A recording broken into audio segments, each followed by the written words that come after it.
Okay, Nick, why don't you give a brief recap of what happened 2 weeks ago? Well, 2 weeks ago, we were called in to hear out a request from Ranger Cadet Sasha to go with her and complete a mission so that she could become a full-fledged Ranger. We went to, I believe it was a moon of Pluto, to investigate an island near the newly formed colony that, yes I am, near the newly formed colony that had a maelstrom surrounding it. Pequod accompanied us as we landed, flew to the mainland near the island, and then chartered a boat that got us most of the way there. Upon landing, we made our way inland and found roads, signs of civilization, although very old. We got attacked by raptors that injured Pequod as Sasha tackled one off a cliff. We ended up carrying Pequod injured to a facility. We found out that Max Tech was the people in charge of it before a bunch of raptors attacked. With the help of Sasha, we managed to hold off long enough that other rangers could rescue us. Because we found out what was going on, her mission was deemed a success and she was made a full-fledged ranger. Then we went to have a sparring session with Lazuli. And Ash had a moment with Saris. I think that covers most everything, right? I think so. Help me remember what happened anyway. That was a long time ago for my brain. Okay. Pulling one last thing up. All right, Ash, so you are sitting down in the mess hall. Julius is in his room doing whatever he pleases to do. You're sitting down in the mess hall, and this soldier up here sets you down a bowl of oatmeal, and he says, well, eat up. It's the best we got here. Not as good as Leslie's private bunker. This guy speaks up. This is Rob to your right, and you're recounting, going there to them. That's how they know about this. Yeah. And this guy's like, I heard she lived on an abandoned ship and ate the souls of anybody who came near it. She's scary, but I don't think quite demonic. Is the bunker nice? Let's say so. Probably one of the nicest places I've ever been to. Nicer than Raven Rock? By a long shot. A lot more cozy. And how do you get in exactly? Would he remember that? No, because you were passed out when you came in. That I can't tell you because I was carted in unconscious after a bout of training. What was the food like? High quality, probably more similar to what you'd get from a restaurant than what's here. At this time, you see all these people who are up here start moving out to the landing pad. You know what's going on out there? Rob here puts his mask back on, eyes light up. No, I don't. Well, stands up. Let's go check it out. Should we go get Julius? I'll grab him. You guys go on ahead. Sure. Grabs his oatmeal and walks out. And this one kind of just sits down and mumbles to himself, private bunker, restaurant food, white hair, punk, as you walk away. Just mumbles under my breath as I'm walking away. It's paid for in blood and pain. Walks up to the door and knocks on it pretty hard. Come in. Opens it. Hey Julius, there's some commotion going on the landing pad. Wanna go check it out? He, just like how in Squad Sigma, he's trapeze artisting on a pull-up bar with papers all around him. Research of this world. Yeah, sure. Alright. I see you prefer to take physical notes, eh? Yes, I do. Helps me when planning something out, but I gotta say, the convenience of these digital notes is something to behold. Too high-tech for me. I much prefer having something physical in my hand. That's fair. Alright, let's head out. Okay, so when you come out here, you have the view of everybody standing in front of this, and it's a jet black dropship. So it's gray in the image. It's jet black. And Sergeant Hamer says to Dr. Contrary, okay, Miss Know-It-All, what type of ship's that? And she has her fingers on her chin, and she shakes her head. I have no clue. Thomas rolls around it. He's up there to the right. And he's just, imagine he's circling around it saying, error, error, error. Everybody looks confused. Looks up behind. Well, I was going to ask if you guys knew what was going on, but I guess that would be a waste of breath. Lieutenant Maine chimes up, judging by the shape and the color and the light armament. I suppose it's a stealth dropship of some kind, but nobody's on board. Apparently it was autopiloted here. Well, looking at it, certain. Well, if it made it here, it's probably EarthGov. But this is expensive and probably someone quite important. This soldier pulls something off the side that looks like a scroll, right? From like a tome or something. And he says, oh, no wonder why we didn't hear it land. Look at this. And he hands it to Maine, who looks at it, and he reads it out loud. Teleportation scroll, property of the arcane count. What the? And he hands it to you. Teleportation scroll, property of... He'd know what the Arcane Council is at this point. Yeah, you've heard of them. Yeah, many times you've heard of them. Leslie, Ebenezer. Yep.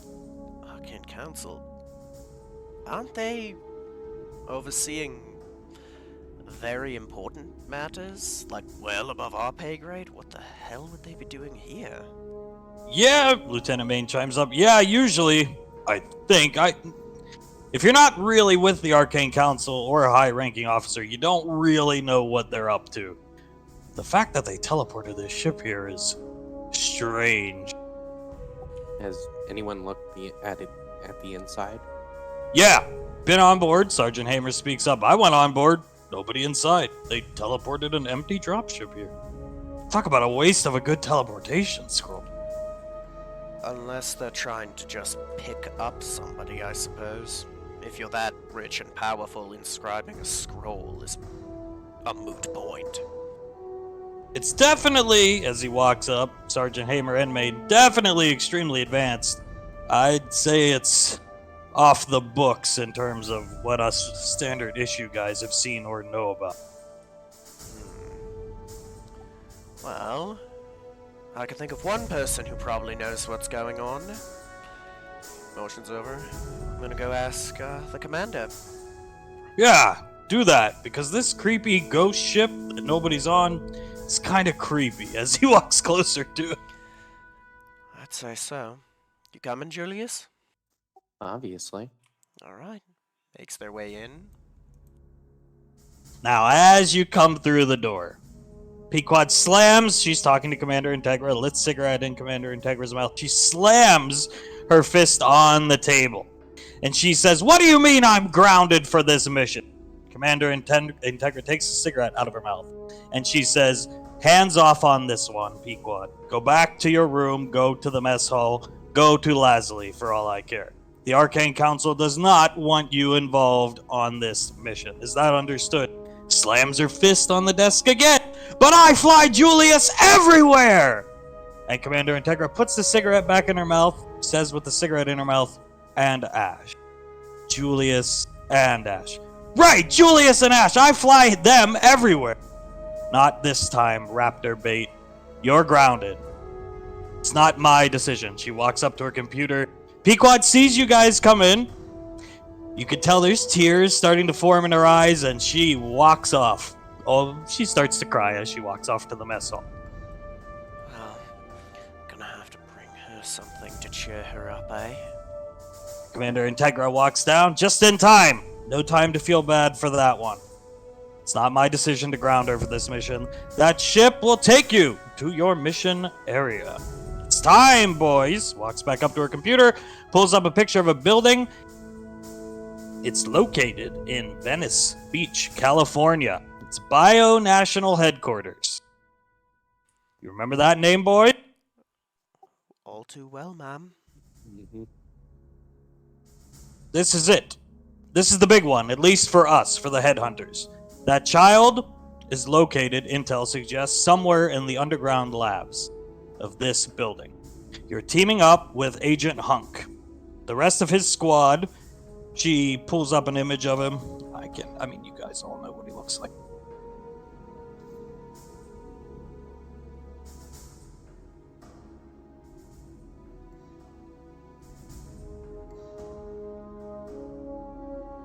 There you go. The rest of his squad, Alpha Niner, who he leads, an Arcane Council strike team, will be handling the above ground facilities. You, she points to the back of the building, will insert here on a freight elevator. You'll wait for Hunk to make contact with you, and then you'll join him on your insertion into the sub-levels of this base. Hunk. Didn't Didn't Lazuli mention a hunk? She did. He trained with her. That's correct. Agent Hunk is a former headhunter. He's a captain, and now a captain of an Arcane Council strike squad, namely Alpha Niner. Thought you had to be a magic user to get that position. Most of the time, she takes a cigarette out of her mouth, you do. He's the first non-magic user ever given the privilege. Well, gonna be fun then. Been itching to get this matter resolved, ma'am. Ready and willing. I appreciate your eagerness, but Ash, Julius, you're going into the belly of the beast. Be on guard. Hunk's going to be with you, but we don't know what awaits the three of you down there. Understood, ma'am. As I say every time, I'll make damn sure to bring him back alive. The mission's simple. I guess Alright. I'll do the same for you. She laughs, she chuckles lightly, takes her cigarette out of her mouth. Board the ship. It will take you on autopilot where you need to go. No time to console Pequod. Forget about her. I want your minds clear and clean and on the mission. Understood. Understood, ma'am. Captain Hunk has operational prudence, being that he's a captain. You will follow his orders to the letter. Understood. Then it's high time you head out. Removes the cigarette from her mouth one more time. Good luck, be safe, and dismissed. Thank you, ma'am. As Julius is leaving the room, he can hear Pequod lightly sobbing. He like rubs his hands on his face and like, Ash, what do I do? Talk to her. Console her when we get back. Huh. Okay. Just real quick, how many nanoguns do you have? Let me open up my character sheet.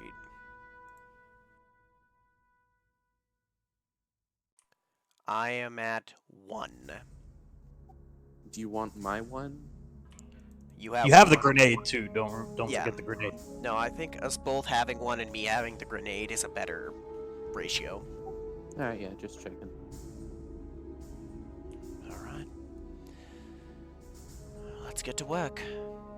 As you're moving towards the ship, Lieutenant Maine comes up. What are you doing? You're like on the boarding ramp. What are you doing? Why are you going on there? Orders from the commander. Apparently this thing was sent here to pick us up. Dr. Contry comes up. An Arcane Council dropship sent just for them. They're moving up in the world. Lieutenant Hamer claps, or Sergeant Hamer claps. Good luck, boys. Lieutenant Maine steps aside. Gonna salute, thank you, sir. Something tells me we're gonna need it. Come back safe. Do our Julius is- damnedest. Julius is going to very sarcastically do a fake salute towards them. As you board the ship, sleek black interior.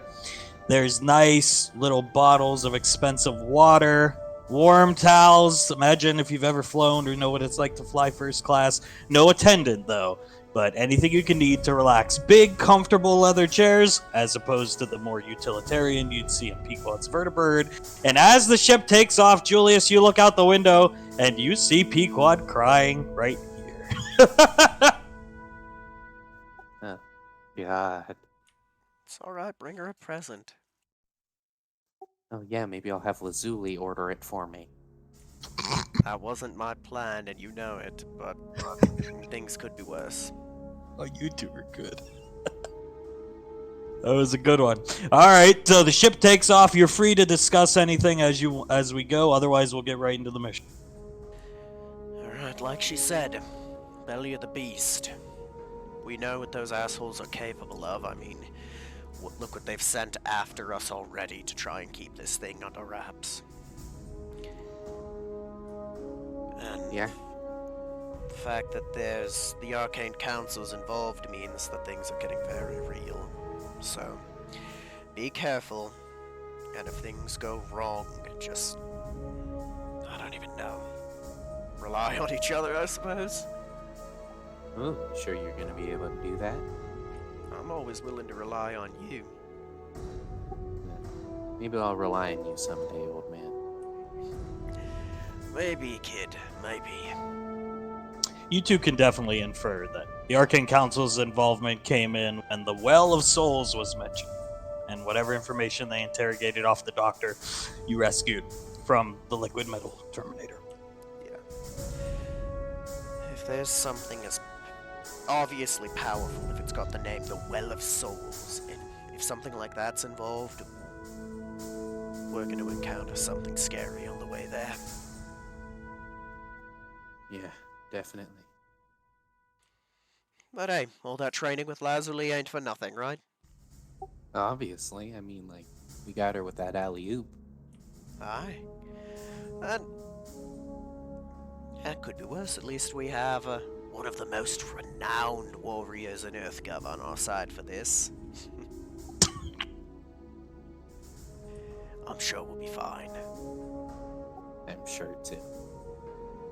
Okay, so one thing you pick up on is this ship makes no noise. And it's going extremely fast, but you're not feeling the G-force, like the tolerance of your body.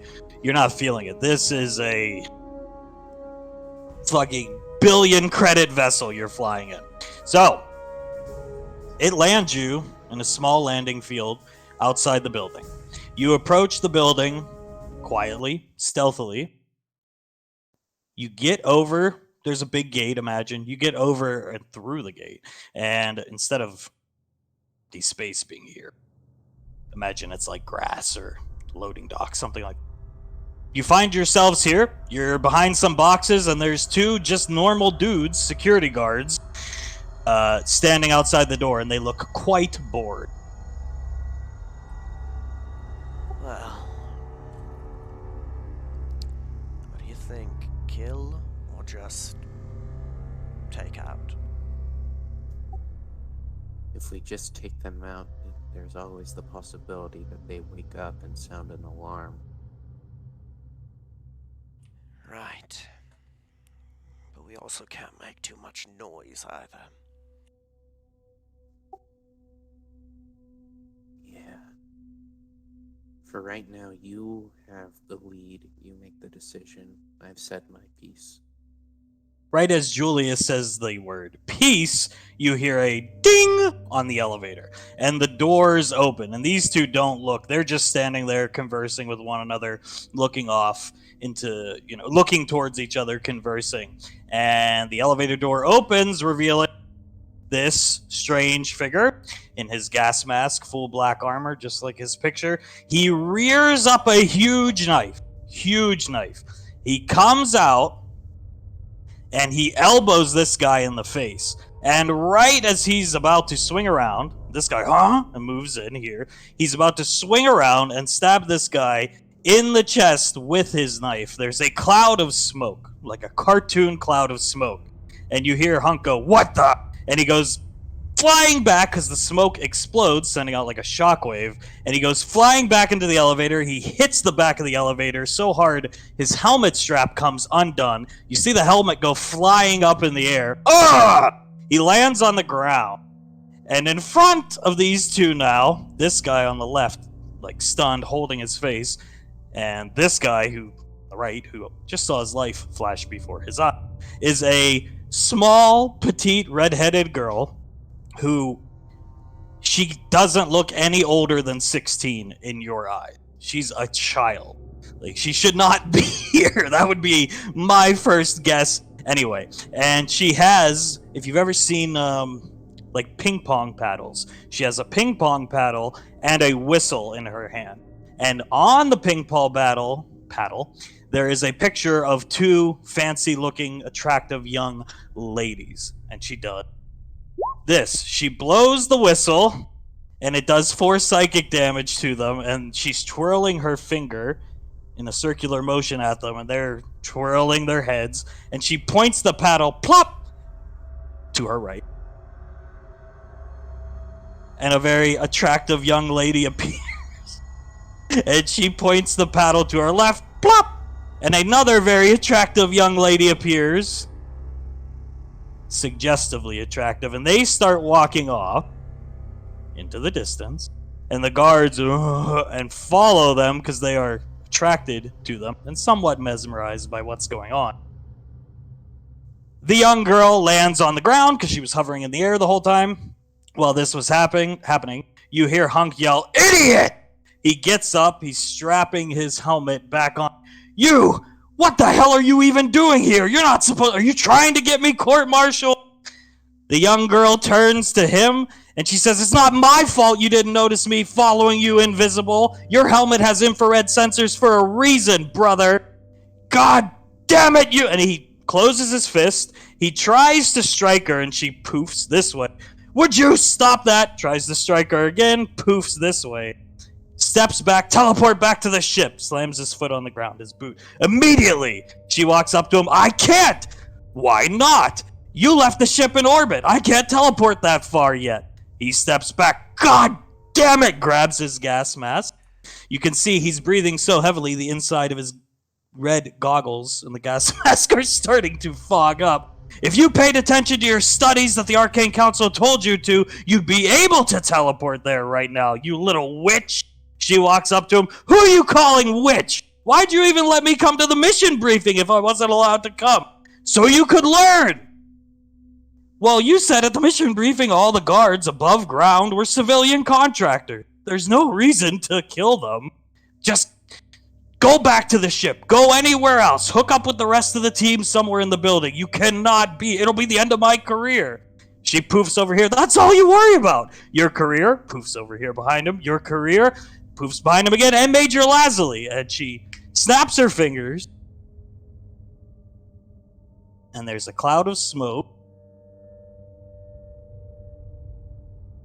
And in her place, she's now dressed as like... This is... Yeah. In her place is now another hunk, only her body size, a little body size. Petite young girl. Crosses her arms and she's breathing like Darth Vader.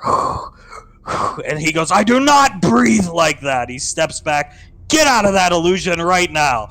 And she steps towards him. "Oh, what am I gonna do?" Puts her hands, pretending to be Hunk, out to her sides. "What am I gonna do?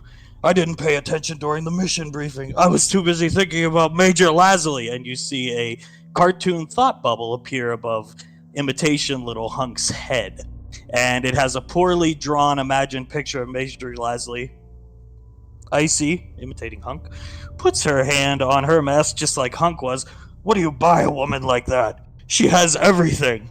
Money, power, status, I don't know." Hunk smacks her in the side of the head, knocking her out of the Hunk illusion.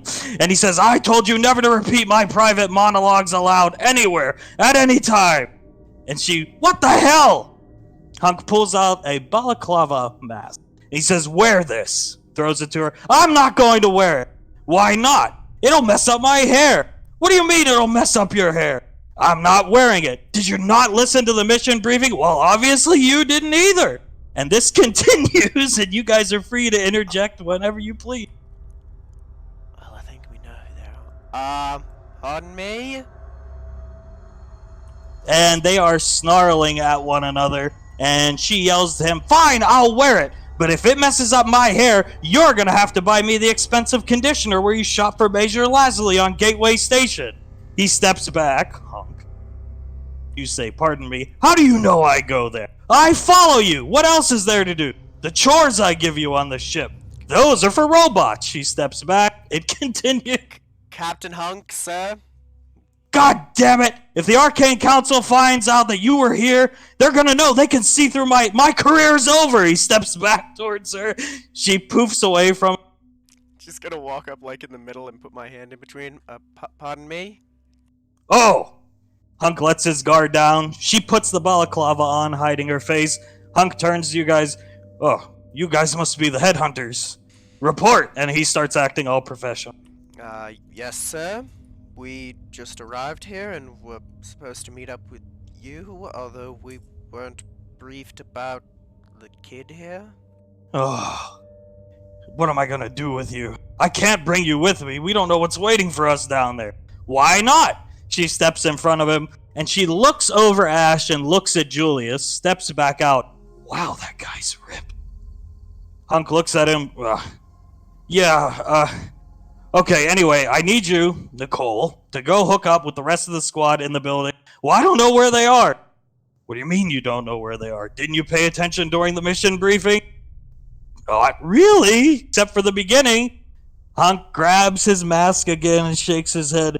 This is the end of my career. And he doesn't say anything else.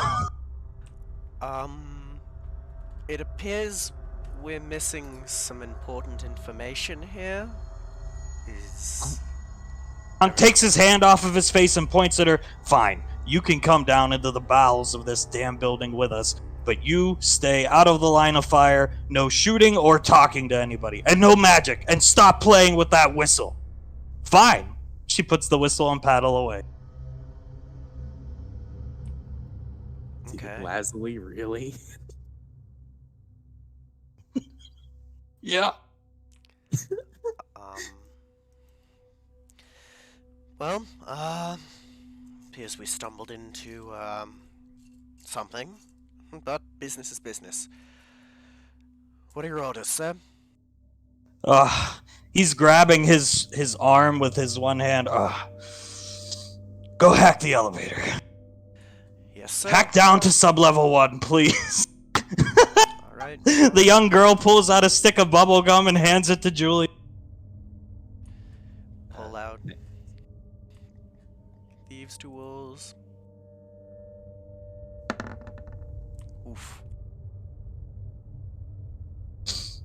This is not that advanced of a lock, because whatever is on sub-level 1 probably is not that important. It's deeper in, so that 10 will do it. As she hands Julius the bubble gum again.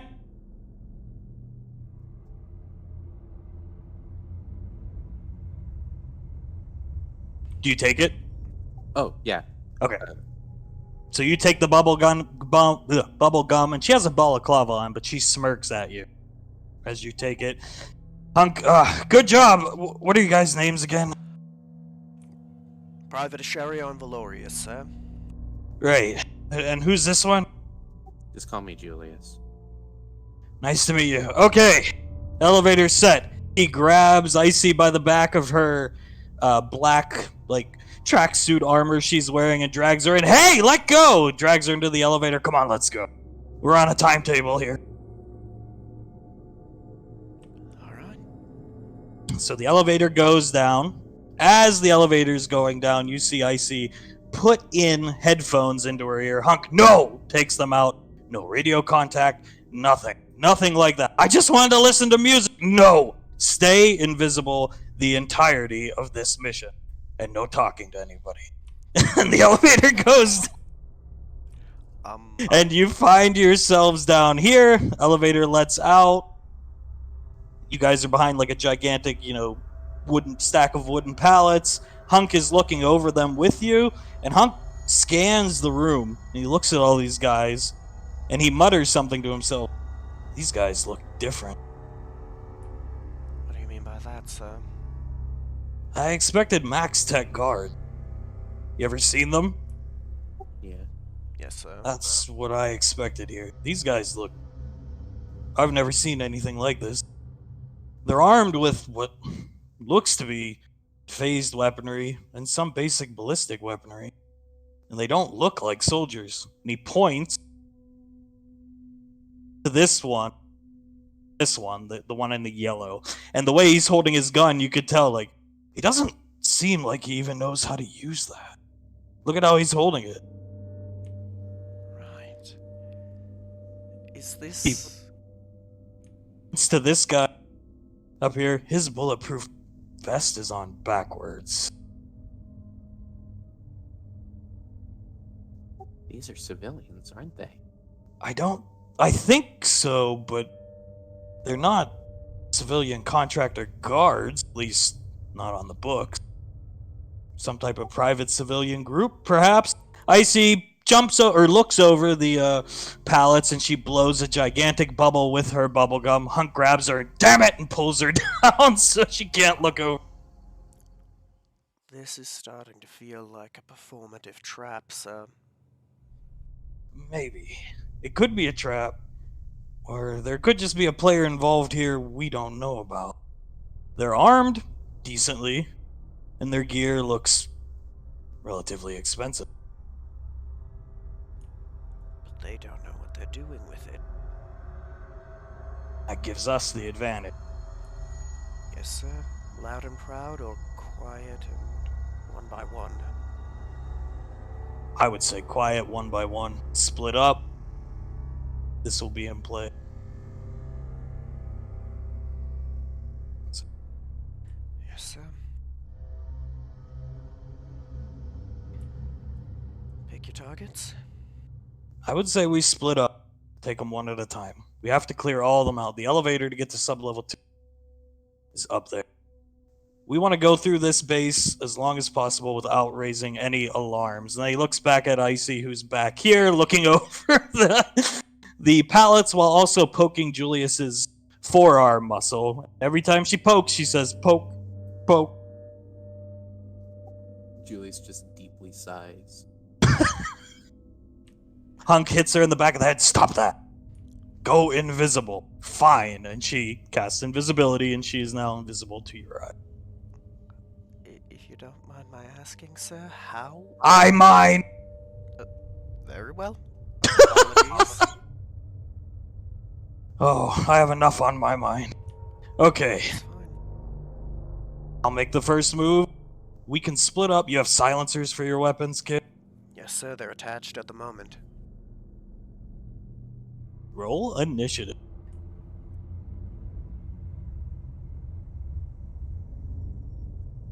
Oh, good. It fits what's going on with him. He got a bad initiative. Oh, really bad.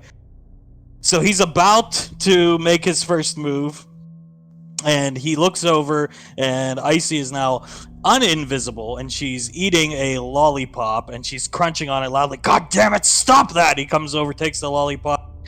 All right, show me what you guys are made of. Quiet and clean. Understood. Pull out pistols. And I'll take the two on the left, you take the one dead ahead. No nod. Alright. Pulls them out.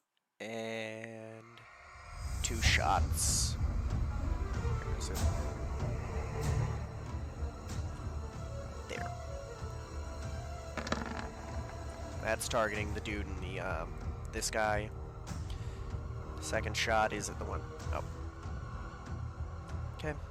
And then that'll be it. Alright. Julius is going to channel his key into his hand and just fire an eldritch blast at this guy. Go for it.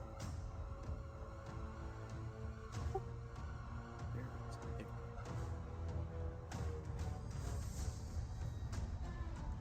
Hunk steps up, looks at the bodies of the slain individuals.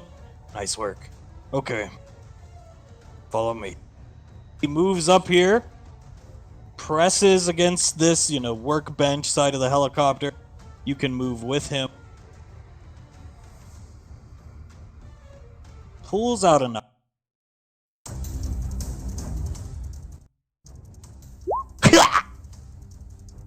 Right in this guy's for a lot of damage. In the meanwhile, Icy is invisible, running around in the background.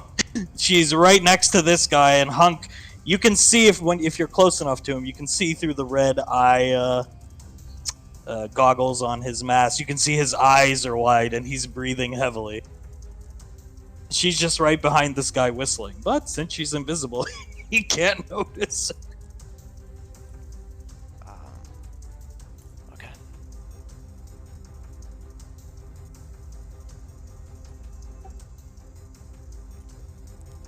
Is that me?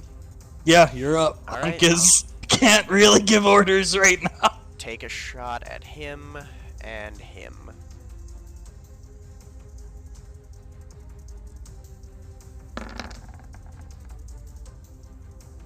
What was it? Who is the second guy? 17 up here. So this guy, right through the head, falls over. Icy steps over here. You can see her through your mask, through like infrared, we'll say you have. So you can kind of tell where she is. She watches him hit the ground, looks up at you. Julius, you're up. Gross. He's gonna move over here and fire an Eldritch Blast at 14 AC.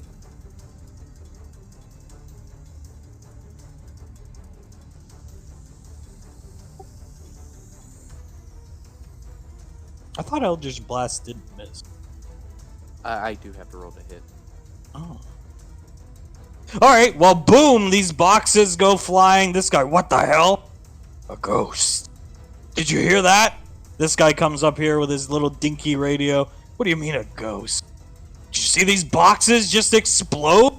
Well, yeah, but we don't really know what's in them. This guy, yeah, munitions, I think, for the Max Tech guards downstairs. Strange.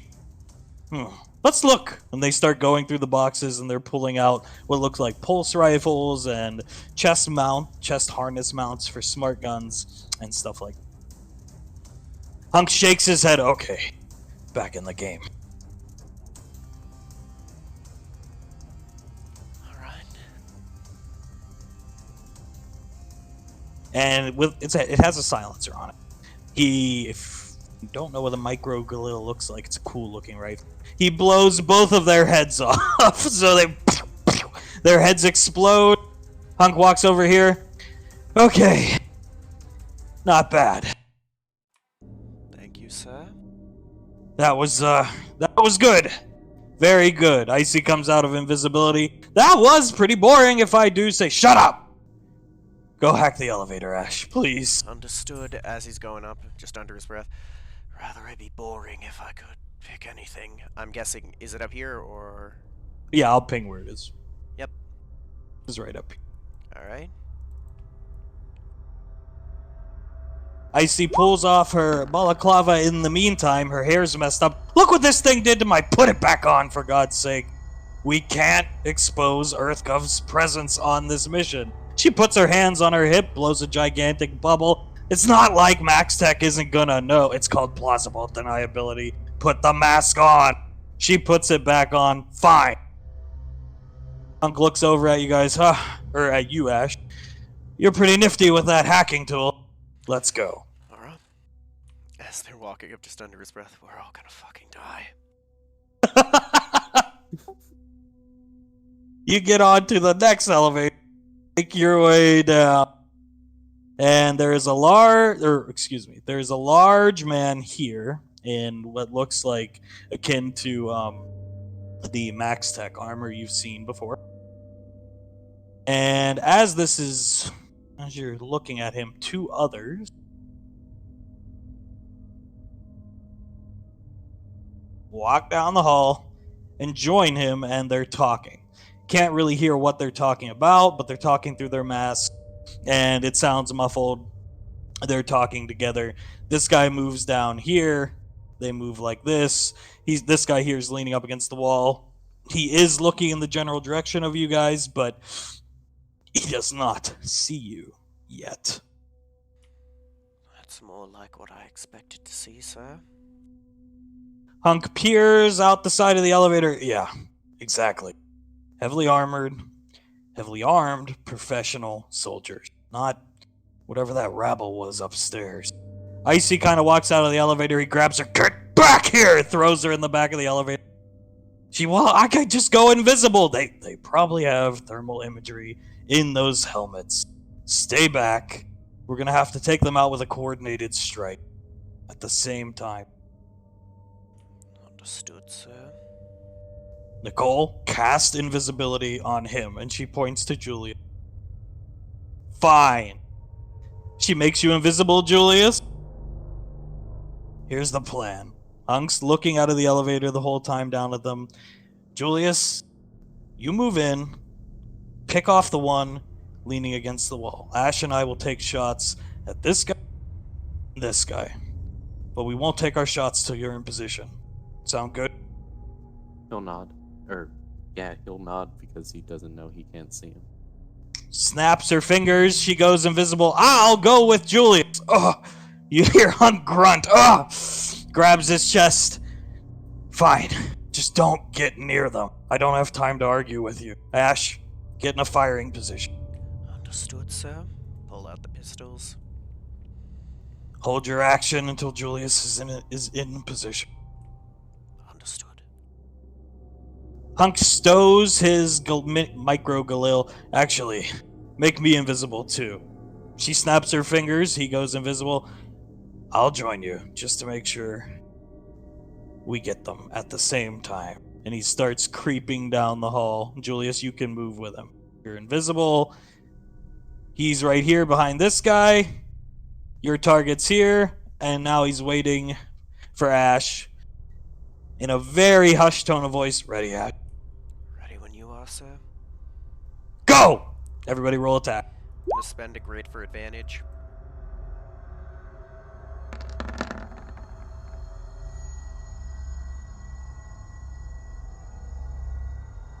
So, all these poor individuals die. Hunk breaks this one's neck. Julius, you want to flavor up your scythe kill on this poor bastard?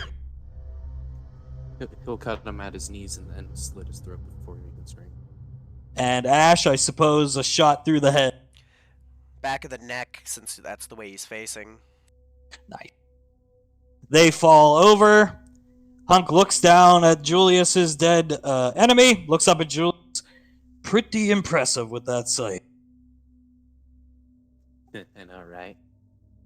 At this time, Hunk turns around and I don't really want to use it, but at the same time.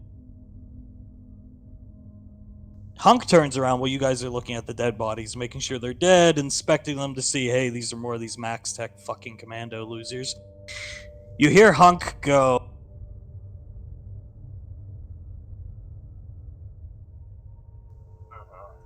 he does the nah. So he goes nah as he turns around because he hears Icy say hi, and you guys turn around too. She has her hand on the back of her neck, rubbing it, and she's like blushing, waving down the hall to somebody you can't see. And you hear, huh? A kid. She has the balaclava off too. You hear, huh? A child in a black combat suit. What are you doing here, young missy? And then you hear Hunk go, oh, because not terror, but he sees his entirety of his very illustrious career flashing before his eyes, and he falls to one knee and he grabs Julius's forearm and he's squeezing it. If somebody very strong has ever squeezed a part of your body, at first it's like ow, but he starts squeezing it so hard you're like ah, like it feels like he's gonna break your arm, and he's grabbing his chest, squeezing your forearm, and he's just seeing his career. He sees his career flash before his fucking eyes. Shit. The guy walks closer. Who do you think you are? What are you doing here, Ash? You can just barely see. You can see him raise his rifle to her, and she goes from the smiling, blushy, like, hi, to he swings at her, bringing the rifle butt down, and it's too quick to see because she's not drawing the laser pistols, she's just materializing them in her hand. And she starts screaming, die, die, die, die, die, die! And she starts blasting him with her laser pistols. In the meantime, Hunk's grip on Julius has tightened so much he's dragging Julius down with him because he is now responsible for a war crime. Unfortunately for him, and this guy gets blown the fuck away as you see him disintegrate into the wind. Lasers blasting everywhere. You're familiar enough with laser pistols now, weaponry, to know that there's no way humanly possible somebody could pull the triggers on a laser pistol that fast. It's like a hail of laser fire.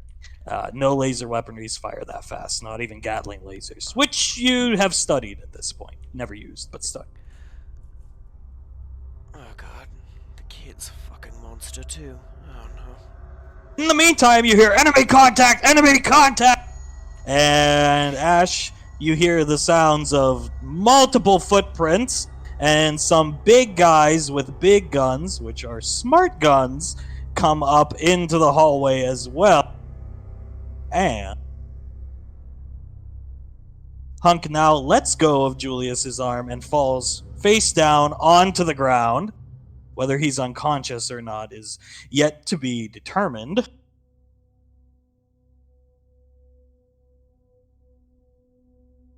And then this happens again to all of them. And she just blows them away. Boom! Blows that guy up. And Ash, you can move if you want to get a good view of what's happening or not. That's fine. You just hear the sounds of death and destruction and terror as a volley of laser bullets slaughters all these poor dudes who never had a chance. Okay. Rushes back over to Hunk. Sir? Are you oh, shite. Icy spins up her blaster pistols, puts them back in their holsters, and they disappear yet again. Hunk's lying face down on the ground, and you hear a voice you've never heard over your radio comm. Oh, hello? Is this thing on? How do I use this thing again? Spartan, how do I use this thing? Push that button. Oh, yeah, I am pushing it. Okay, excellent, excellent. Agent Hunk, Captain Hunk, do you read me? You see Hunk move, and he, yes, sir. Agent Hunk, this is an inevitability of the young Nicole's training and who she will become. If you're worried about your career or court-martial, stop. The only court-martial you need to worry about is a dereliction of duty for lying down on the job and faking a heart attack. He stands up. I don't think I was quite faking it. And it's the tortoise guy from the Arcane Council. And he says, faking or not, continue on with the mission. Is that understood? This incident with the young Nicole shall be overlooked, so long as you complete the mission. Stands up, dusts himself off, because the floor is dusty down here. Yes, sir. Fixes his mask, looks at Julius. Let's not talk about this, okay? My arm begs to differ. I'll buy you a nice treat or something if we make it out of here. Icy walks up to him. I thought you said Max Tech Army guys were tough. He squeezes his fist. He looks very angry. And okay, let's just get on with it and forget that ever happened, huh? Yeah, I think that's a good idea. The elevator we need to get to is here. You'll have to hack it. Understood, sir. Let's get going. So as you're walking along, she's leading the way this time, whistling, having a wonderful time, and Hunk is just shaking his head the whole way. You get onto the freight elevator. There's like a little control panel. Okay, Ash, go ahead and hack. Understood, sir. In the meantime, Icy says, I cleaned those guys up pretty good, don't you think, bro? Hunk looks down at her. Yes, bro, you did a fine job. War crimes. What do you mean war crime? Nothing. Forget it. Sound of the elevator whirling up starts. Nice job, Ash. Thank you, sir. All right. This is one for the fucking books. Jesus Christ. Icy looks over at you. What do you mean? Never been in combat with a kid as young as you before.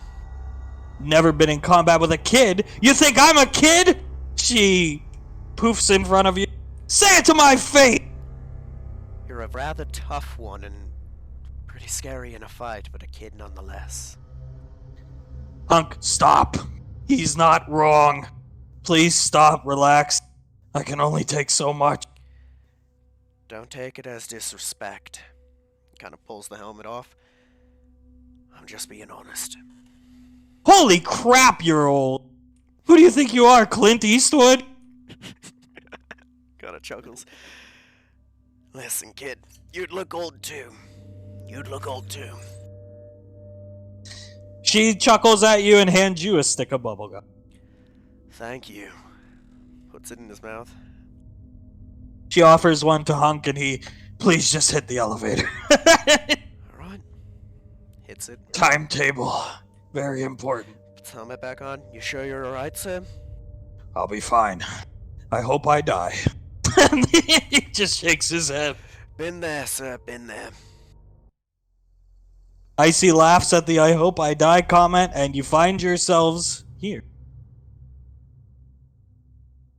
Vader lets out, you walk down a tunnel, and here you are. Hunk looks around, he steps up, takes point. No guards. They definitely know we're here, because somebody blew our cover. Icy's whistling, ignoring his comment. And there's nobody here. I expected this to be a heavily fortified position. Oh, they're baiting us into a kill box. I agree. He steps forward a little more, looks at the bridge control panel here. They even left the bridge up for us. A retractable bridge. And they left it up. He looks around the room, and his posture's definitely different now. Something's up, and he's scanning the room. And he goes, do you feel that? You know what? You wouldn't quite... Julius might be able to, like the hair on your arm standing up. Goosebumps on the back of your neck. I'd say you can pick up on it too, Ash. Yes, I do. Something is very, very wrong in here. Icy walks up, smells, tastes rancid. Like, I don't know. Hunk looks at her. What do you mean rancid? She looks back at him. It's magic. Of some kind. None I know of, but then again, I don't pay attention to my studies. As pointed out by you, oh great captain. He looks around the room again. Looks back at the elevator. Across the bridge. Yes, sir. Let's go. Would this feel in any way similar to anything that Ash has come across? Not at this point in his life. But in a couple years, yeah. Okay. So you make it across the bridge, and there's a purple vortex forming here. And there's a strange, tough-looking figure that comes out of the vortex. This would be a Void Champion, or one of the first ones ever. If that makes sense. Those guys, if you remember them. I don't know if you remember them. And Hunk grabs Julius, pulls him back, and he stares at this guy. And he, what the hell? As he's coming out of the purple vortex. And Icy's pointing at it and him. That's it. That's the weird, rancid, necrotic, deathly kind of... That guy! And he comes out of it, ignites a beam saber. Hunk looks this way. He points to it. That's the elevator to the lab where the android kid's being held. Looks at Nicole, Icy. Looks at you guys. Looks at Ash specifically. Listen to me. I know this is asking a lot. Racks the slide on his Galil. You're in charge of her for now. Hunches down, aiming the rifle at this guy. Get down the elevator. Wait a minute! You said we're a team! Team never shut up! Get down the elevator. Get the kid. I'll meet up with you when I'm done here. This guy steps closer. Hunk types something on his wrist pad, and like a hollow shield comes up on his wrist. You can infer probably to deflect beam attack. Go now. He steps forward. Understood, sir. Alright, let's go. I ain't leaving him! She walks over here. He turns to Ash. Grab her! Ash is gonna grab her collar and pull her with him. Go! Come on. And as you get in the elevator, she's fighting you, but physically she can't shake you off. You're too strong. And as the elevator doors close, you hear the sound of gunfire going off. And she's fighting you the whole way. And you find yourselves down here on sub-level 4. Elevator lets out. Let go of me now, Clint Eastwood, you fucking loser! He's gonna grab her, just turn her to face him. He'll be fine. Right now there are more important things. You don't have to like me, but just work with us, alright? Fine, I'll work with you if you let go of me, you pervert! Lets her go. God's above. Alright. Why couldn't the attractive one hold me? Creepy old man. And as she says attractive, she points towards Julius. Ash is just gonna laugh. Alright. Carefully. Don't want either of you getting hurt, alright? What are we even doing down here? Kill assholes, pick up a kid, get out. Kill assholes? She walks right into the middle of the room. What assholes? And she projects her voice, and there's an echo through this huge futuristic lab. Well, there goes any chance of the element of surprise. We're walking into a trap, you know that, right? Trap. I think they all ran away when they heard I was coming. Oh yeah, right. That'd be the This day. 16-year-old kid with laser guns. Oh yeah, they're gonna terrify some Max Tech guards. She walks up to Julius, puts her hand on her forehead, and fakes a faint and falls into his chest. What the hell? Alright, let's keep going. Gonna move up and look around. She stops pretending to faint and looks up at you with a huge grin on her face. I much prefer to be on you than the creepy old guy. Oh, that's weird. I'm usually the one who gets called creepy. Really? Me too. Huh, interesting. Now I see why I had a heart attack. Right as Ash moves up here, from the ground below you, busting through the ground. So, Icy goes flying this way, slams against the wall here. You hear her let out a yelp. Julius goes flying back this way.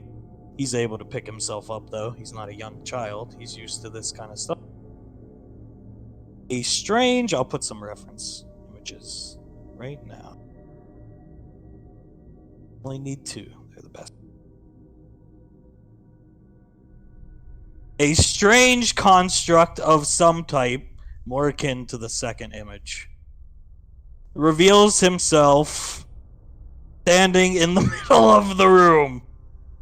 And he scans you, Ash, looks at you, doesn't scan you with anything.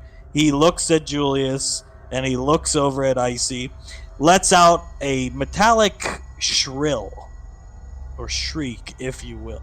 And it hurts your ears when you hear it. No damage, but it hurts. Even with your helmet on, Ash, the reverb in the helmet's ding, ding, ding, ding, ding. Roll initiative. Oh boy.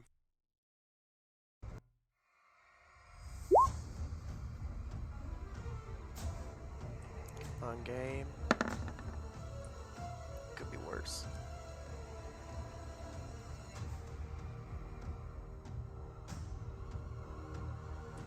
Oh.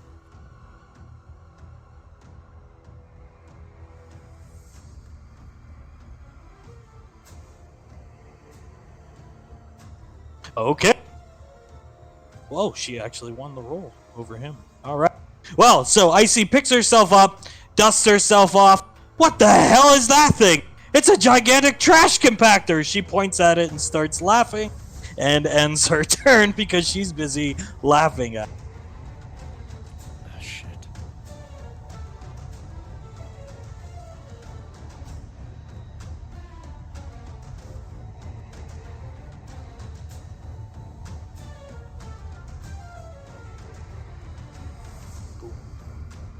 Well.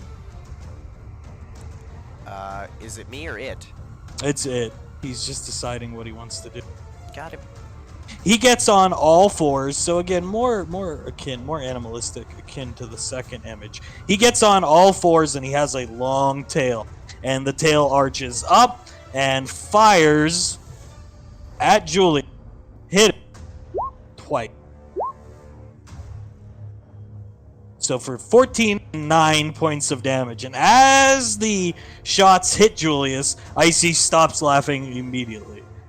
Perhaps she's realized this is not a game anymore. And that will conclude the strike's turn, but it digs its claws into the floor of the lab and lets out another shriek. You're up. Alright, pulls out pistols. Alright, let's see what you got. And shot 1. I'll spend a grit for advantage.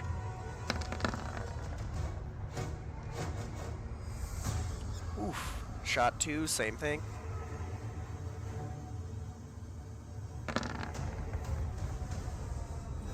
Oof.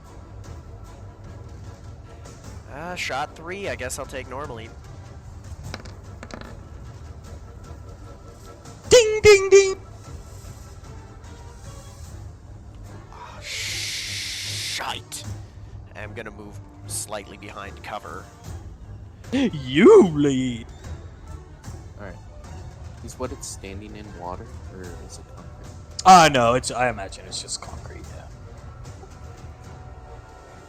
yeah. Alright. Ooh.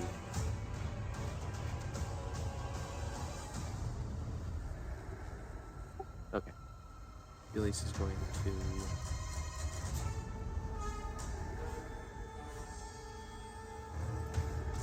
40 feet over here. Bonus action, light up his scythe.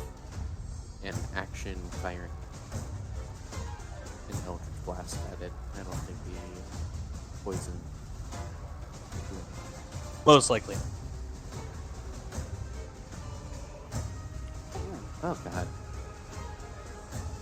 So, when the Eldritch Blast hits next to it, we're going to say, because it missed, so it hits next to it, it looks down at the ground, draws its claw into the ground, picks up some of the, flooring, and is looking at it inquisitively, and then throws it aside, plants its claw that it was using to hold back down, and stares at you. And now, it's Icy's turn. So, you hear her, poof, 2 laser pistols into her hand. I'll teach you to hit my Jackie Chan impersonator. It turns its head, tilts its head towards her, and she gets really mad. She hunches over, and you see kind of magic willow wisps floating around her. I hope she can hit this. Nice. So the wisps explode, and she screams, "Screw you!" And she teleports around the room. And the aim shot from gunslingers. So she comes behind it, just like the aim shot sounds. Comes over here, and each hit is making it tilt off its axis, almost like it's struggling to keep up. Does another one, kind of stumbles again. Does another one, stumbles again. And one more for 83 points of damage, and it lowered AC by 5. And the strike lets out a metallic shriek and looks right up at her. And now it's his turn.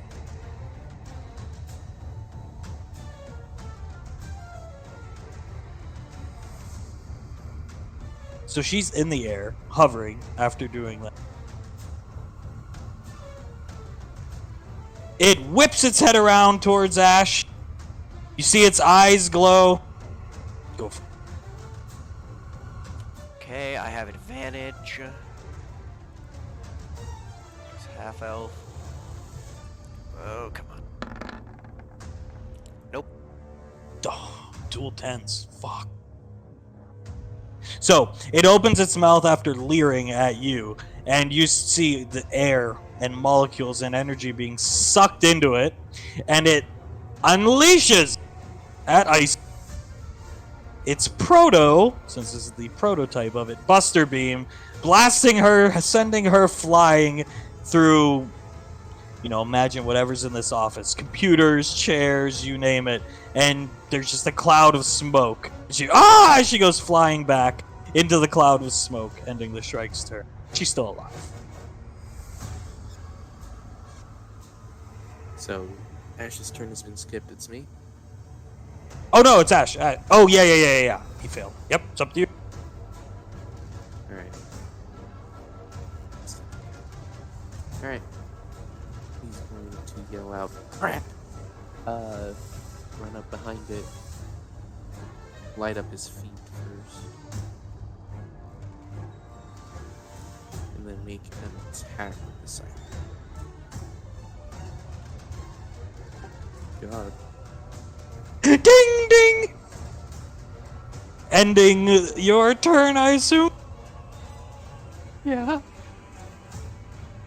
Well, I see you here. She's getting up. You see desks and chairs being thrown up in the air, concluding her turn because she's knocked prone, so she's got to get all this stuff off of her. The Shrike on the rears its head down and starts barreling toward Ash and lands a slash for you lucked out. It's only a 2d8. You lucked out. 2 points of damage. Okay. You lucked out. That will end his turn. He does not actually have a lot of movements. It's in front of me. Oh, fuck. Gonna swap out for the shotgun. And one shot without. Ooh. Okay, one shot with advantage.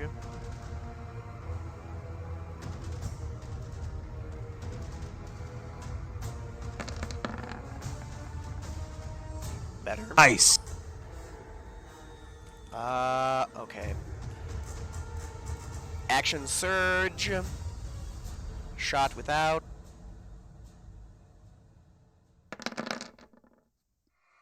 Oh, let me redo that. That should have been without.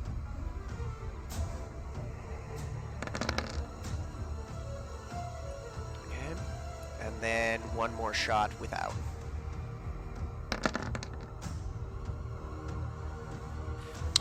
After that, I'm assuming this thing's gonna get attacks of opportunity, so Ash is gonna have to stay where he is. Julius is up.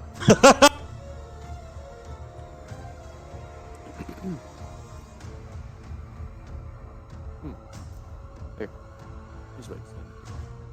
He's going to run right here, 30 feet of movement. He's going to sharp whistle, plus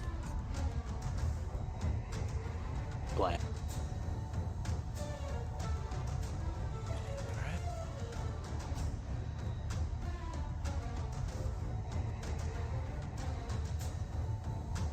It's a 10 to hit.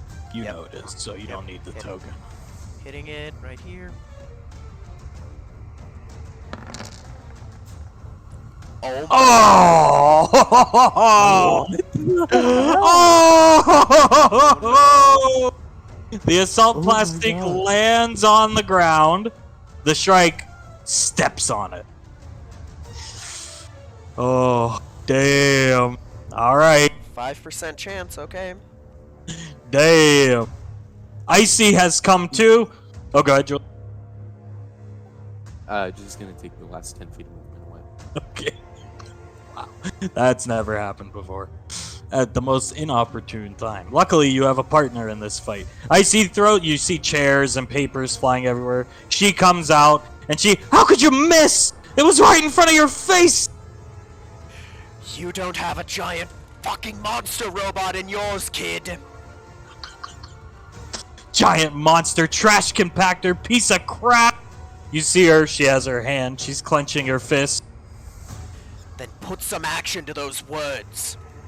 I will! Watch! She's going to do... Thank God I watched Dragon Ball Z, because the original iteration of this attack was extremely boring and unintuitive in my opinion. I mean, cool, but unintuitive. She throws her hand out, and you see what look like 6 little hunks appear from a cloud of smoke in front of her. And she snaps her fingers.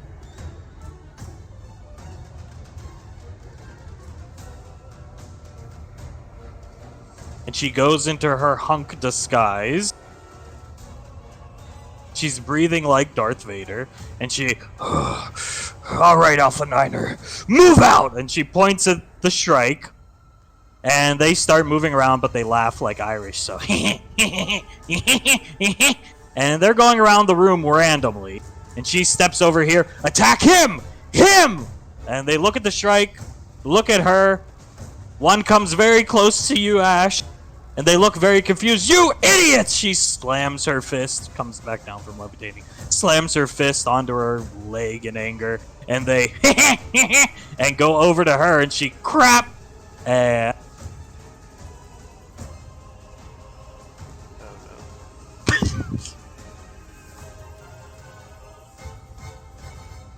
blows herself up for 250 points of damage. Sending her flying back into the wall again, out of the fight for now, ending her turn. The Shrike inquisitively watching this as this all happened. When the ghosts came close, he never touched it, magic summons. But it almost looked like he didn't understand what it was, just like the Eldritch Blast before. It didn't make sense to him, whatever it was.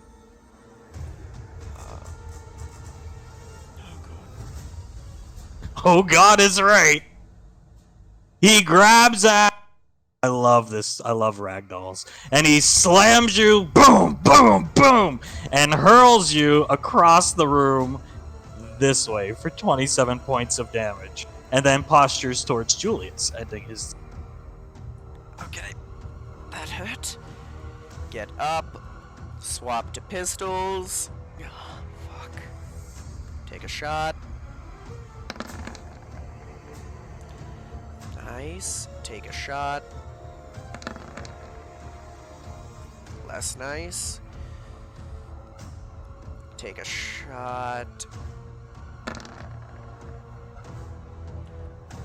Nice. And I believe that's all I can do. Alright, Julie! Julius is at this point hyping himself up because he doesn't think he can do it.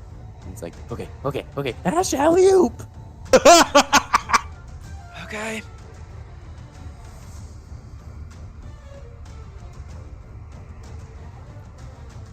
Oh my god.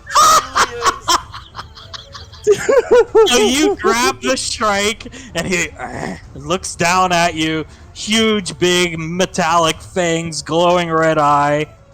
And it's just staring down at you. Spiky carapace protruding out from it. Oh god, I was rad. I can't do it. Yeah. Can he just, like, try and punch him? Sure.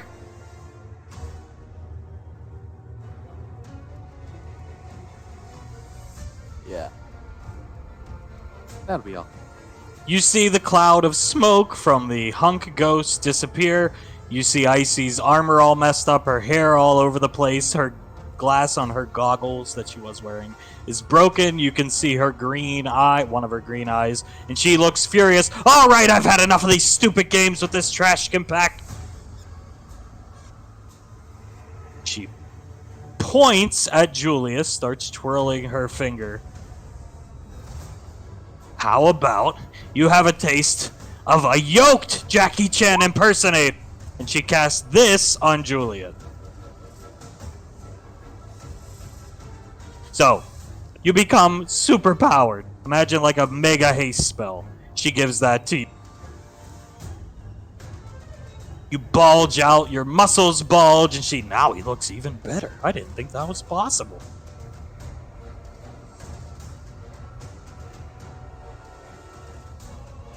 And that will conclude her turn. This is a concentration spell for her, because she doesn't pay attention to her studies. She's a bad student, much like the person she's based off of.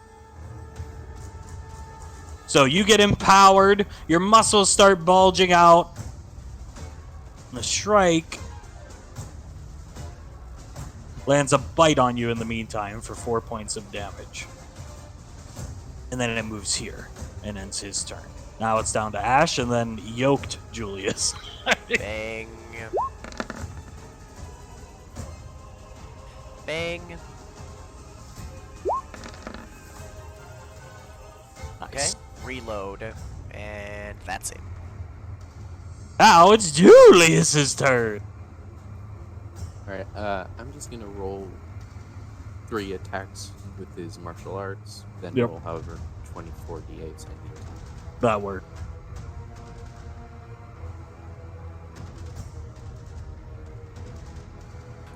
One's better than none. Agreed.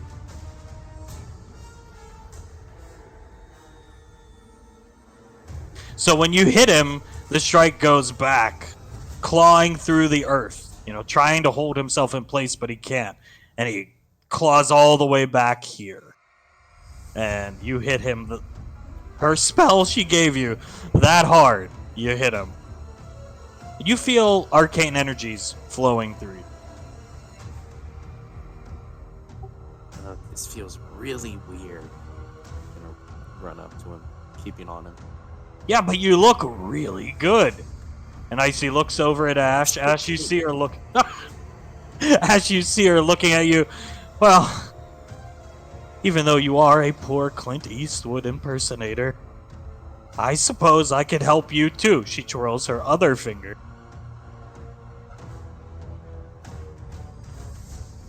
Get pumped and do something, loser with guns!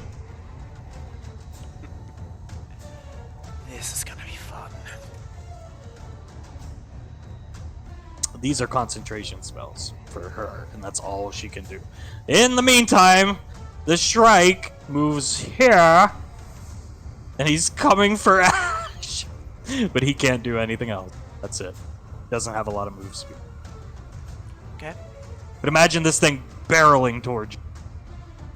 Alright. Pulls it out. And first shot, I will spend a grit on for advantage.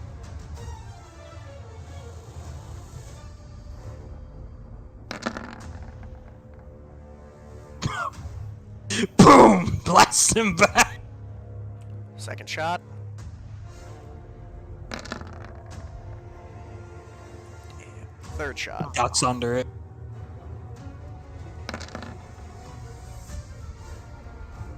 Blasts him back again. He's clawing, trying to hold himself, but he can't.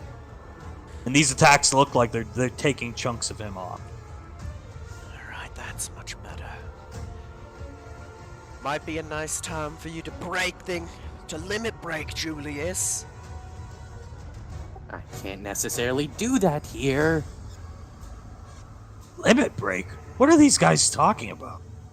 She's standing over there just twirling both her fingers, keeping the spell up on you, guys. Fine, just fuck him up, and that'll be my turn. It's the plan. Alright. 5, 10, 15. 3 more attacks.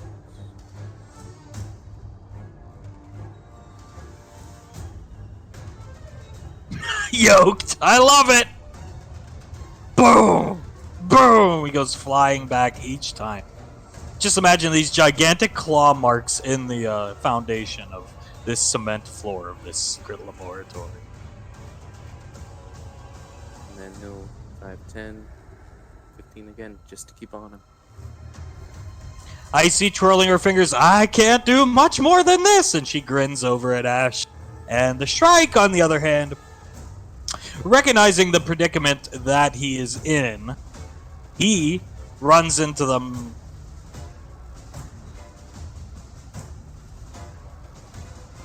He runs here. Still on all four.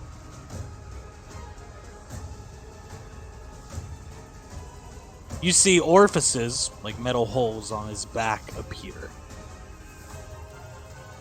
And these globs of what looks like some type of proton energy, you can't really place it. It's some type of energy. Start flying out onto the field. I will reveal the circles. There are a lot of them. The concentration spell is broke because she's in one of them. Because she gets hit by one. These are instantaneous damage circles, and he's sitting in partially the middle of the room, just continuously channeling this. So just bombarding the playing field. Boom, boom, boom, boom, boom, boom, boom. And Icy gets hit by one and goes flying out of the circle again. Another cloud of computer chairs and technology as she crashes into more desks and stuff like that. Concluding the Shrike's turn, breaking her concentration spell on both of them. Okay. All right. First shot at him. Okay. Hits. Nice. Second shot. Nice. Hits. And I'll use my last heal dart on Julius with my bonus action. Oof. Better than nothing.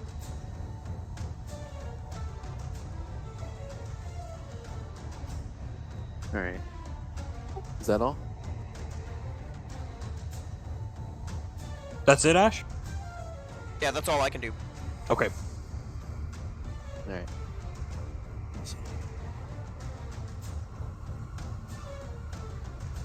Yeah.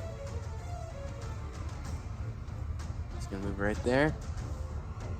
He's gonna have to go back to the scythe and then martial arts.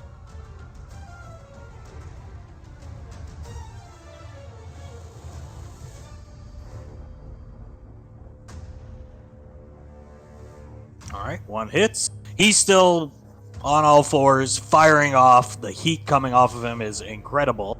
And back to Icy's turn. She gets up, comes out of all covered in paper and stuff like that, looks around the room. What the hell is going on? And looks across over to Ash. I got no clue, but we gotta kill this thing quick. Quick. Kill it quick. She taps her finger on her lips. She starts thinking for a second. Huh. Maybe this will do something. And she pulls out what looks like a grenade. It's black with like blue highlights on it. And she just underhand chucks it behind the Shrike so Julius is not affected by it. It lands like right here. So it clips it. It's a pulse grenade. It does 8 points of damage and he stops. It's an electric grenade.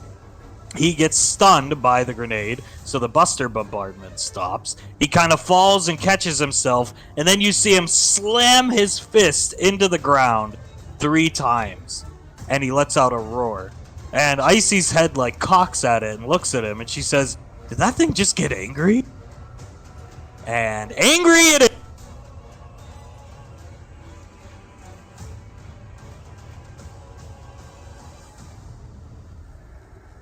He fires off a swarm of millions of small nanobots that empower him and force the players to roll at disadvantage on their next turn. And he's still pounding the ground while doing this in anger. And the nanobots are flying around. There's electricity sparks between them. Imagine like a swarm of locusts or something, very tiny locusts. It's not affecting her at all. She even moves up here and she's like, he's angry. It's angry. And back to you, Ash. Alright. Yes, it's angry. Oh, shite. Pull him out. Kind of move closer. Not much else I can do. Alright, attacks.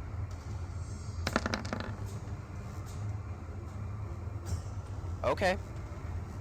Hits. Miss. And I will use my second wind to heal. And that's my turn. Julia. He's going to make a scythe and martial arts attack. So upon the first one hitting, before you finish, he slams his both fists into the ground like gorilla style. Go ahead. Oh god, he's going to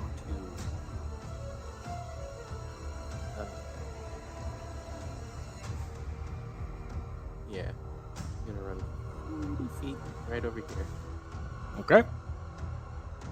Icy poofs next to him. You're angry. You're pissed off, and you're a robot. That means... Right as she says that means... He's gonna grab her with a ragdoll, and the nanobots disappear after one turn. And he ragdolls her around, boom, boom, like here, boom, boom, boom, and then hurls her and chucks her up here into another cloud of paperwork and chairs and computer monitors. And that will be his turn as well. Back to Oh, fuck. Guess 3 attacks.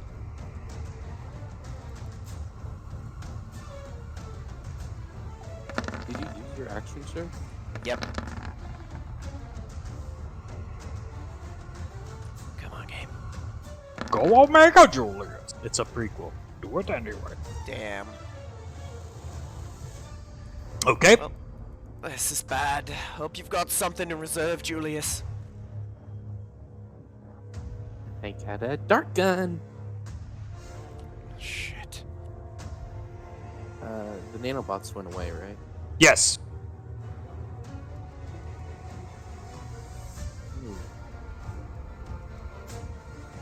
Oh, should those have still been at disadvantage?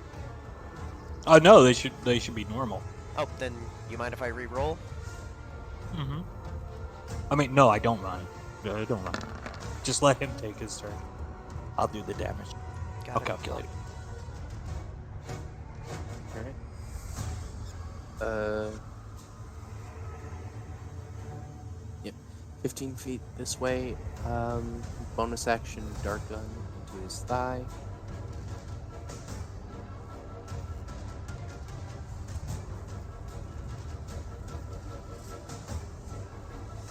Alright. Rest of his movement up to him. Safe.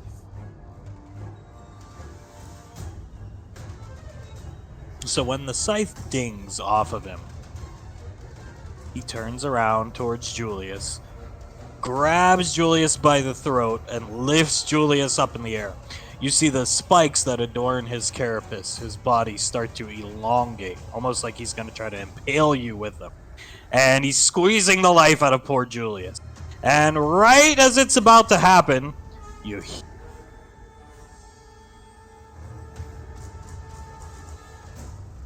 a whistle going off. And the strike looking you in the eyes, you see the red eyes flare for a second, and then it stops and turns and looks around, and you see Icy up here, and she has the magic paddle out, and she's blowing the whistle, it's in her mouth, and she's twirling her finger, and on the paddle is a picture of her.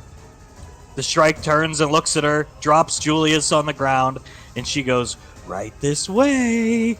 Come on, leave Jackie Chan alone."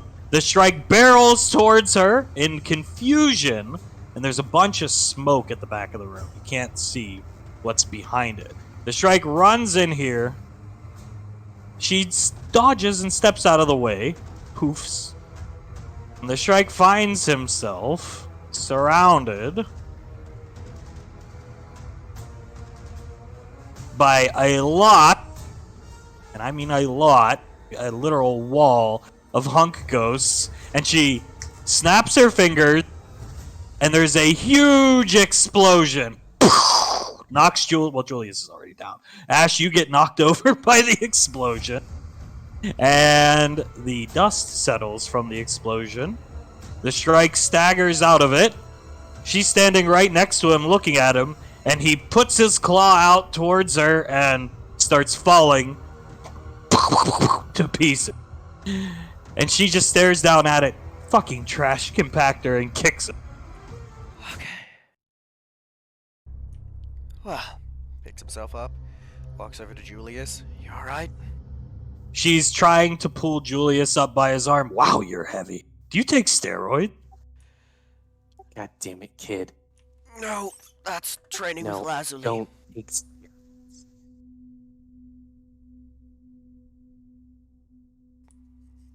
What, did I do something wrong, Julius? Oh, nothing at all. Well, that was pretty fun, she points back at the Shrike. It got angry. It had a conscience. Yeah, it did. And anything with a conscience, this, and she blows the whistle and it hurts your ears, and does 4 more points of psychic damage to you guys. This, and this, the magic paddle, tends to work. Well, that's nice. If only I knew that a couple minutes ago. She helps Julius to his feet, hands him a bubblegum stick of bubblegum. Alright, let's get going. The kid shouldn't be too far away. Oh yeah, what are we doing down here again? Like I said, kill assholes, rescue a kid. We just killed an asshole. Let's go find the kid. We did. Big asshole, too. And she says that. You hear ding from the elevator, and Hunk Combat rolls out of the elevator, and he rolls all the way up here, stands up with he's covered in purple liquid, fluids of some type, looks around the room, looks at the back of the room, and there's just earth. Like, this is deep underground, so like raw earth and bedrock is caving into this lab, and he looks shocked. What the hell happened here? Big construct attacked us. Don't know what the fuck it was. With the help of IC here, we were able to take it out. She spins up her blaster pistols, puts them in her holster, and they poof and disappear. It was kind of fun. I actually did something for a change, instead of sitting around the ship doing chores. And she looks at Hunk, and what about that weird guy, Purple Man? Did you get him? He looks down at his armor. I thought I had him. I'm pretty sure he was dead to rights. But right when I thought I was about to finish him, he summoned another magic purple portal and disappeared. I've never seen anything quite like that. Great. Well... oh shit, that means he might be able to make it to the kid before we do. Well, intel suggests the child should be over here in a stasis tube. So Let's go. She wraps her arms around Julius's arm. Everybody's walking over. Kid, something else. You could say that again. I'm pretty sure she's taken a few years off my life. Move Hunk here out of the way. He's looking at his wrist computer. I'd say she probably added a few to ours in that fight. Okay. Should be. Walks over here. In this one, Icy lets go of Julius's arms, leans up against this stasis tank, and her butt presses against something, and you hear the sound of mechanical winding up, and in this stasis tank reveals this strange-looking thing. She turns around and looks at it. What the heck is that? Takes a look. This look like anything Ash has ever seen? I mean, it kind of looks like an egg, but... looks like an egg. Hunk's typing on his wrist computer. Alright, I've hacked this thing. It should open. The kid should be inside this tube. He comes over. Couple minutes. What the heck is this? Icy pokes it. Don't touch it. He looks at it. Hunk leans into it. Yeah, it's an egg of some type. But what? If it's here, I don't want to find out. We should send that back to the council. Nicole. Stasis it. Right. Snaps her fingers, and nothing happens. Hunk, hold person. Some spell. Polymorph. Something. She snaps her fingers multiple times. I'm trying and nothing's working. Hunk looks at the egg. It can't be magic immune. It's just an egg. Pokes it with his Galil barrel, and the egg starts to shake. He kind of steps back, and he drags her away with him. Do anything. I don't know, any stasis spells, your book, something one of the Arcane Council windbags taught you. She's snapping, going through all of her fingers. Nothing's working. Fine. He and just shoots it, and acid, blood, comes out and it sinks through the machine that was holding it, the stasis machine. And Hunk looks at it. That is acid for blood? Steps back up to it, watching it sink through the concrete. If I may, sir, I'd say that was probably a good thing. Icy walks up towards it. Magic immune egg. And I thought this magic whistle and paddle were cool. Hunk, look here. He points to what looks like another receptacle for the same thing that's empty. Looks like they had another one, but they took it. That bodes so well for everything. Yeah, if the egg is that powerful, I'd hate to see what comes out of it.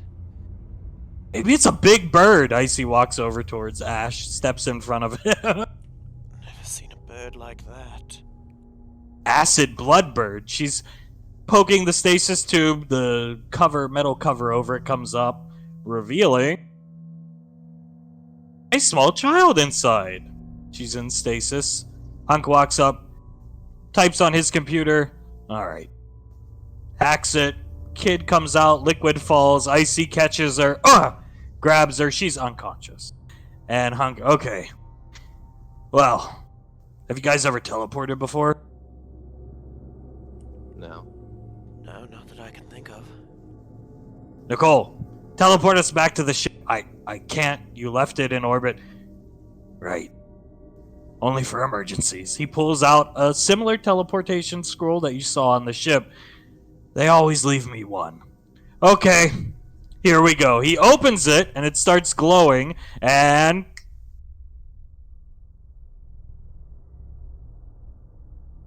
poof! You're right back at Raven Rock. Only, let me change some things around.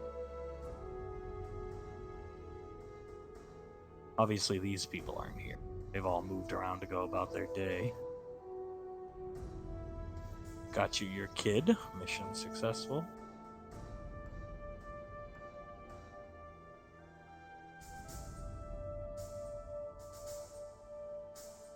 You're right on the landing dock.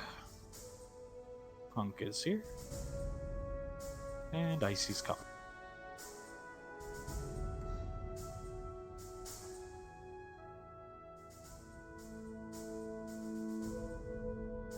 She's holding the kid. Hunk looks at you two guys. Benefits of being with the Arcane Council, I guess. Teleportation. Oh god, I'll take that. Beats flying back. Hunk puts his fingers to his ear. You can hear what he's saying. He's talking to the rest of the Alpha Niner squad, telling them to pull out. Mission accomplished. He turns towards you guys. I suppose it's time to report back to Commander Integra. Lead the way. It's been a while since I've seen her. Yes, let's get going. Makes their way in. What Hunk? Do you have a crush on her too? He glares at you. Please don't poke the bear, Julius. That's great. That is great. Just great. That's awesome. So, you guys come into Commander Integra's office. She sees you guys come back in. She has a big smile on her face, seeing you guys, plus Hunk, and some random kid and a baby. And she walks up to you guys. Excellent work, boy. Thank you, ma'am. She looks over towards Hunk. Quite the shit show, wouldn't you say, Ricardo? Icy looks at him. That's your name? Ricardo? Really? God damn it. And Commander Integra smiles. Icy, Ricardo. That's why you call yourself all these stupid things like Mr. Death, Grim Reaper. I'm not going to get the token, but she morphs into her Hunk, and and she's still holding the baby. And Commander Integra looks down at her, and who is this young child with you? Not the baby. And she looks back at Ash. It seems this is a member of, Captain Hunk's squad, ma'am. It was... Hunk speaks up. She's my apprentice/problem. For now, ma'am. Commander Integra looks at her, puts her hand out. She hands Hunk, Icy hands Hunk the baby in the meantime. Puts her hand out, well, pleasure to meet you. What is your name? Icy puts her hand up to shake her hand, and right before their hands make contact, she poofs, and she's in Commander Integra's nice, big, comfy-looking commanding computer chair. And she's spinning around. Commander Integra walks over here, looks up, looks down, looks at you, shrugs Ash, and Icy's just spinning in the chair behind her. I don't know, ma'am. Icy says, so this is what it's like to be an officer. Quite boring.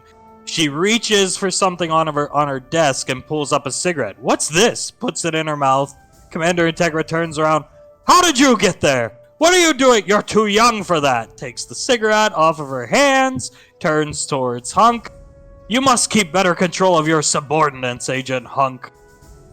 And Hunk just looks down at the ground and shakes his head. Get out of my chair. Icy poofs over here next to her. Make me, old lady. Commander Integra steps back. That's no way to address an officer. Poofs in front of her. I'm not afraid of you. I've heard all about you and your adopted vampire daughter thing. I could take both of you in a fight. Right here, right now. Right as that happens, the door opens and you hear, what about me? Right here. Could you take me in a fight? Icy does the like hiss sound when she hears Laslie's voice, poofs behind Julius, poofs across into her hand, aims it at her, does the hissing sound again. She-devil. Commander Integra's eyes are wide. Cigarette falling out of her mouth at this point. Oh god, we survived the mission and we're gonna die here. Wonderful. This is our grave. This is our grave. Icy is hissing at Lasley. Lasley gestures her to come over, and she, oh no, I'm not coming over near you. If you want to get to me, you'll have to go through this hapless, well-toned headhunter. You wouldn't hurt him, would you? She looks at Julius, looks at Icy. Indeed, I would. He's used to it at this point. She pokes Julius's forearm muscle again, your bicep, and she says, no wonder why you're so toned. You really do train with it. She will kick my ass, kid. Icy snaps her fingers, poofs onto Laslie's shoulders. Lasley looks up at her, cheeky monkey, pulls out what looks like a cup of dipping chocolate and a banana, and she opens it and oh, this is the expensive dark chocolate. Is this from Greece? Lasley, mm-hmm. And she starts dipping her banana in the chocolate and eating. Commander Integra walks up. Could we please begin the official Arcane Council mission briefing? And she hits a button, and on the screen comes up all members of the Arcane Council. Private Valorius, if you would be so kind. Yes, ma'am. Kind of stands at attention, salutes. We successfully inserted. We encountered relatively little resistance until we reached the third sub-level, where a being... a strange armored being materialized out of a portal. Captain Hunk stayed behind to take that thing out, had us go ahead to the next level. When we got there, we were attacked by some kind of large, powerful, sentient construct. Through the efforts of Julius, Icy, and I, we were able to take it down. We then regrouped with Captain Hunk, and retrieved the child. In the process of retrieving it, we encountered some type of unknown egg. It seemed to be magic resistance, and to avoid it hatching, it was terminated by the captain, ma'am. Commander Integra nods, looks back towards the Arcane Council. Hunk looks up at them. If I might add, it looks like where this egg was, there was a receptacle for another one, and it was empty. The same slime that the first egg had that we saw with our own eyes was present in the receptacle, the empty one. Sirs and madams. They look at him, nod, Pequod breaks the silence after the nod by the squeaky door opening and comes into the room. You see she's looking at the dipping chocolate, looking up at Icy and the bananas. Icy's holding a piece, like pulling it up when she's trying to grab it, and then finally gives her a piece and lets her dip it into the chocolate, and she gets a big smile on her face. She does look a bit disheveled, though, because she's quite sad, since you know why. Commander Integra walks down. Will that be all, Arcane Council? They nod. Excellent work, both of you. Agent Hunk and the young Nicole, she pays them no mind. When they speak to her, she continues playing with Pequod and whispering something to her. And the Arcane Council says, we'll be taking the child into our custody. Any relevant information we find out, we will report back to you, Commander Integra. And if your headhunters so choose, when we find more relevant information on this Well of Souls, if it's even real, we'll bring your boys along. If they wish to continue following.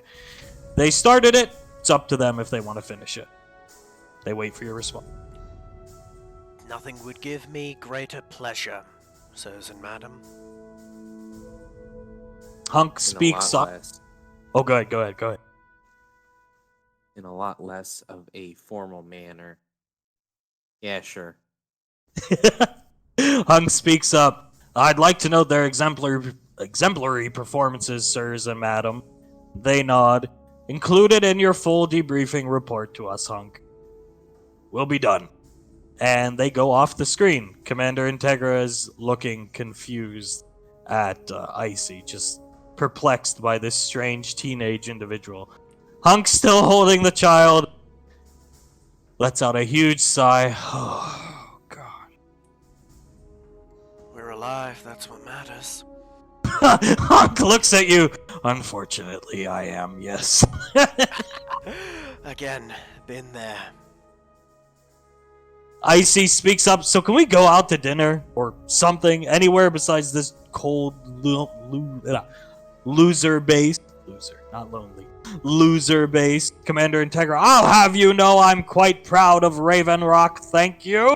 Icy looks at her. Whatever, Grandma. Must be that time of the month. Unless you're in menopause.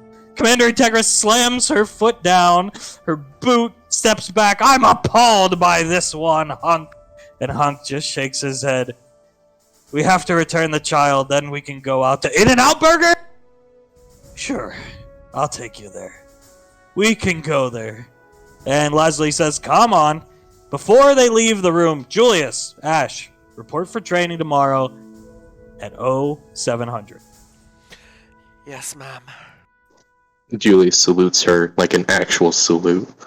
She returns it, and she pulls Pequod's cheek a little bit as they leave, and you hear Icy just saying random things and Hunk walking with his head down off, and they board. Well, they fly away.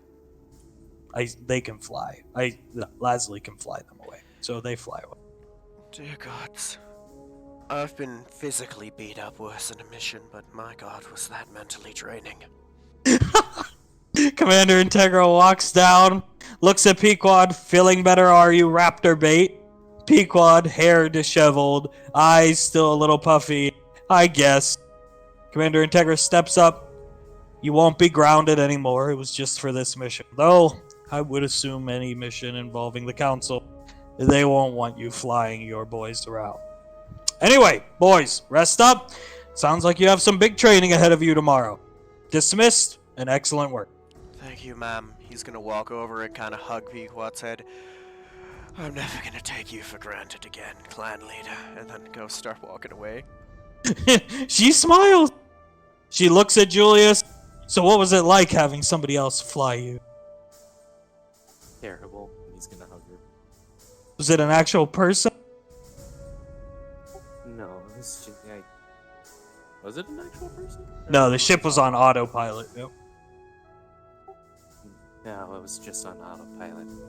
That sounds touch to the flights. That sounds horrible. It was. So you guys rest up. Pequod disheveled. She has to collect herself for the rest of the day. You rest up, and you wake up wherever you want to wake up in your barracks. Pequod will be waiting for you. take you to Lazuli when you're ready to go. Not much to do in the base. It's back to business as usual. Everybody just doing their own thing. Thomas confused, sitting in the middle of the base. You guys are free to go about what you'd like to do if you want to go to Lazuli or whatever you want. I guess on our way to Lazuli. Oh, man. Okay. Well, Pequod awaits. Alright. Alright, Pequod. You know where we're going. And I can't wait to go and fly you, especially Julius. And she looks at Julius's forearm, and she looks back at Julius, and she, you know, that kid told me to do this. And she pokes your forearm and says, poke. Oh? Did you like it? Kind of, yeah. I think that little girl had a crush on you. It was kind of cute. Yeah, it was pretty obvious. Yeah, it was. Who was she? Apparently that little devil is Hunk's apprentice. Ricardo. Ricardo. I'm just gonna call him what I've been told to call him. Pequod looks. Is Ricardo's his name? I guess. Yeah. I wonder why he names himself such weird stuff. Edgelordy kind of guy. Well, whatever. He's a good fighter, and that's what matters. He can call himself Whatever is whatever right. he wants. Julius gets. She grabs Julius by the chest armor. Shotgun. Ash sit in the back alone. That's what I kind of was planning. Ash needs a mental cooldown period after that one. He's lucky it was so short, or he might have had a heart attack too, trying to protect the child running into danger. You find yourself at Lazuli's, the canyon you always report to. Lazuli standing here, talking. You've never seen the armor before, but it definitely catches Ash's eye. You know what it looks like. You don't need a reference image. There is a huge, big, luxurious-looking ship sitting in the middle of the field. And as you landed, Pequod saw this and her jaw dropped. And you guys exit the vertibird, and Pequod looks at it in amazement. That's a Twilight Assessor. What's that? Twilight who, sir? It's think cars. Think cars like very expensive Lamborghini hover cars. It's like that, but for personal spaceship. Sounds like something Lazuli would own. Why is it here? It's not Lazuli. Why is it here? I don't know. Let's go ask her. Pequod stands behind Julius. Starts walking up. Ma'am? She was conversing with this ranger, and you see her wrist computer go off. She puts her finger up to you guys and turns her back to you and walks on board the ship and begins talking to somebody. This ranger takes off her helmet, pop, revealing yours truly. Pequod perks up. Sasha runs up to her. She pulls out a potato. Pequod takes it. They embrace. And Sasha says, "Hey, guy." Sasha! It's wonderful to see you. Look who's got her shiny new armor. Likewise, she spins up the helmet and chucks it to you. That's Frontier Ranger armor. So that's what you picked. He's gonna look it over. Indeed. Sharpshooters tend to go to the Frontier Rangers. Plus, the armor's really cool. That I'd agree with. Just some reference. It's nice. Nice of the Indeed it is. military. Once What are you gonna do, Ash? Steal it? No. She'd kill me if I tried. No, just look. Hands it back.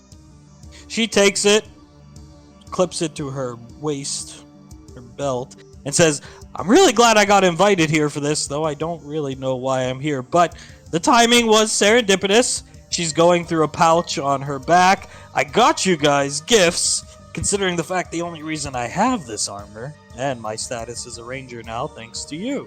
She pulls out what looks like a wristband and hands it to Julius.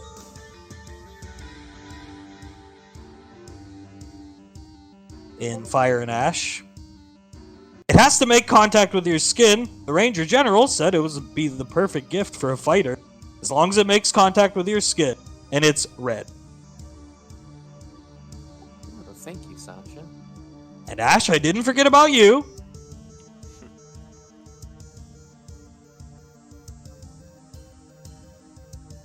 She pulls out 2 magazines. It's only 2, so only 14 rounds, but this match grade ammo is really expensive, and she hands them to you.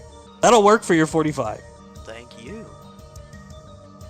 Pequod walks up, still eating the potato, looks at her. Oh, and here, I got you this. And she hands Pequod a plate of sushi in, plastic. And Pequod takes it and smiles at her. Thankfully, Rangers make really good salaries, because these gifts were rather expensive. I'd assume so, but thank you. I appreciate this. She looks at Ash, Sasha, and she says, So, why did I get invited here on short notice? I have no idea. Whatever's going on here, I hoped you'd know. I do not. Are we going for intensive training in low orbit or something?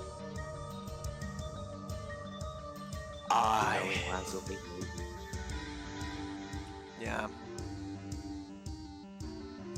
Leslie didn't want to move the ship. Too bad. Leslie comes down the very luxurious, extending stair ramp of the ship. She comes down. We're not going for training. We're going to Jupiter Falls. We'll leave in 5 minutes. She goes back on to the ship. Do you know what Jupiter Falls is? Pequod, her eyes are wide, mouth down, agape. Sasha, same way. I think it's something good. Yeah, I'll take that. Alright, let's go. Blaze exits the ship. Ah, the young sires, Ash and Julius. Good to see you. Good to see you too, Blaze. Looking nice? Thank you very much. I've started work on your pistols. It will take time. Next time you're at the bunker, I'll show you my progress. Of course, and if it's okay with you, I'd like to assist in making them. Of course! Thank you. The girls' mouths are still agape, and he looks at them. What's wrong with these? Something about Jupiter Falls. that. Yes, indeed, that's where we're going. What is Jupiter Falls? Pequod finally speaks up. Jupiter Falls is... Well, I thought it was a myth. Sasha says, I thought it was too. Blaze looks at them both. It is in fact a real place. He pulls up what looks hologram of a small space station that orbits Jupiter. It's a small, private space station owned by EarthGov for officers. You must be of the rank of captain or higher to get in. Private Officers Club. Then why are we going? Pequod looks at him. Is it true about the Jupiter's Falls ice cream? He looks down at her. Yes, it is real. Supposedly the greatest ice cream in the universe. I can't enjoy food, you understand, of course. Pequod starts feeling around her body, all of her pockets. But I spent all my money on other things 2 days ago. Sasha, and I spent all my money on gifts for these 3. Blaze chuckles and walks aboard the ship. Saris comes out in a hoodie with a boba tea cup with red liquid in it. You can imagine what's inside. Ash! Julius! Saris! He's gonna hug her. Good to see you again. You two embrace. Leslie comes out. Alright, enough with the PDAs. Get aboard the ship. Yes, ma'am. You board the ship. Pequod's still freaking out. Julius, you did get your debit card, right? You did. Yes, I'll buy you some stuff. Thank God. I blew all my money. I'm not really good at saving money. You get aboard this luxurious ship. You take off. And Pequod says, If you need to be a captain, she says this just aloud. If you need to be a captain to get on the space station, how are we going to... Are we just going to get stuck in the waiting room? Blaze chuckles and Leslie says nothing. Uh-oh, is Lazuli about to commit a crime? She looks back at you and smirks. We're about to commit a crime, aren't we? Blaze turns to you. Everything is under control. Do not worry, my young sire. Okay, sure. Sasha enjoying a warm potato as you fly. Blaze turns back to her. Do not spoil your appetites. We'll be there shortly. Takes only about 50 minutes in this fucking beast of a ship. As it's flying super fast, Pequod is looking around the ship in amazement. She does ask if she can pilot it, to which Blaze replies no. And very quickly you find yourself in Jupiter's orbit. And you find yourselves here, and there's 2 EarthGov Marines, and the door to Jupiter Falls is here. Ship docks, and you're in the waiting room. Okay. So what's the next step of the plan, ma'am? She turns to you, Julius. The next step of the plan is this. She walks up to this Marine standing here. The door is here. And he's standing in front of it. And she says, we'll be coming through now. And I need to check your credentials. And she looks at him. No, you don't. Let us by. He looks all of you over. I'm pretty sure that exo frame is not in EarthGov service anymore. There's no way that pilot kid is a captain. I don't even know what that kid in his goofy helmet is. That's a vampire. And I don't know what that guy's problem is, but he just looks mean. Are you sure you're all captain rank or above? She glares at him, and she puts her wrist over... You have to scan your wrist computer, as you would like a credit card or something, and her credentials come up, and he... steps back. Major Leslie! I've never seen you in person before. I've heard of you. She steps towards him. This guy steps back. I've never seen an actual image of you, and I work very hard to keep it that way, Marine, and steps on his foot. He wrenches in pain. Oh! So, we'll be going through, yes? All of us. Yes, ma'am. And he pushes some buttons. The doors open. She comes and holds the door open for the rest of you. Go. Yes, ma'am. Yeah.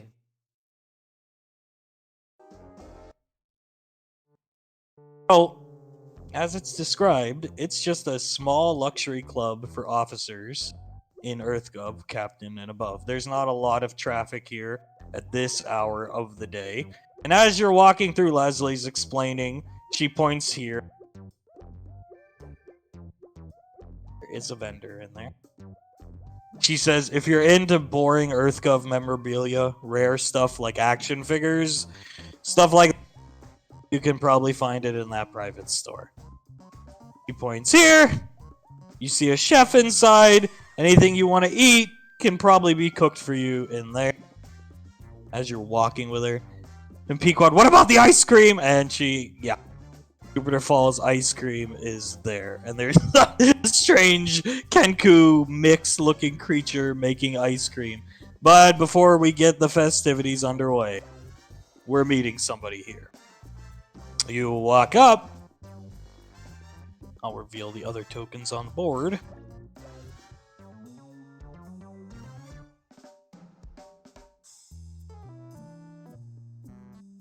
You see her sister, Suletta, and a small child with her, who you can infer by hair color and eyes and beauty that's probably her daughter. And Leslie walks up, picks up the kid from her, and Suletta smiles and waves at you guys. And she picks up the kid and she says, you've gotten too big too fast. Blaze approaches. Miss Suletta, they embrace. 1 second, you can go ahead and do what you want to do. I gotta grab somebody. Always a pleasure to see you, Miss Suletta.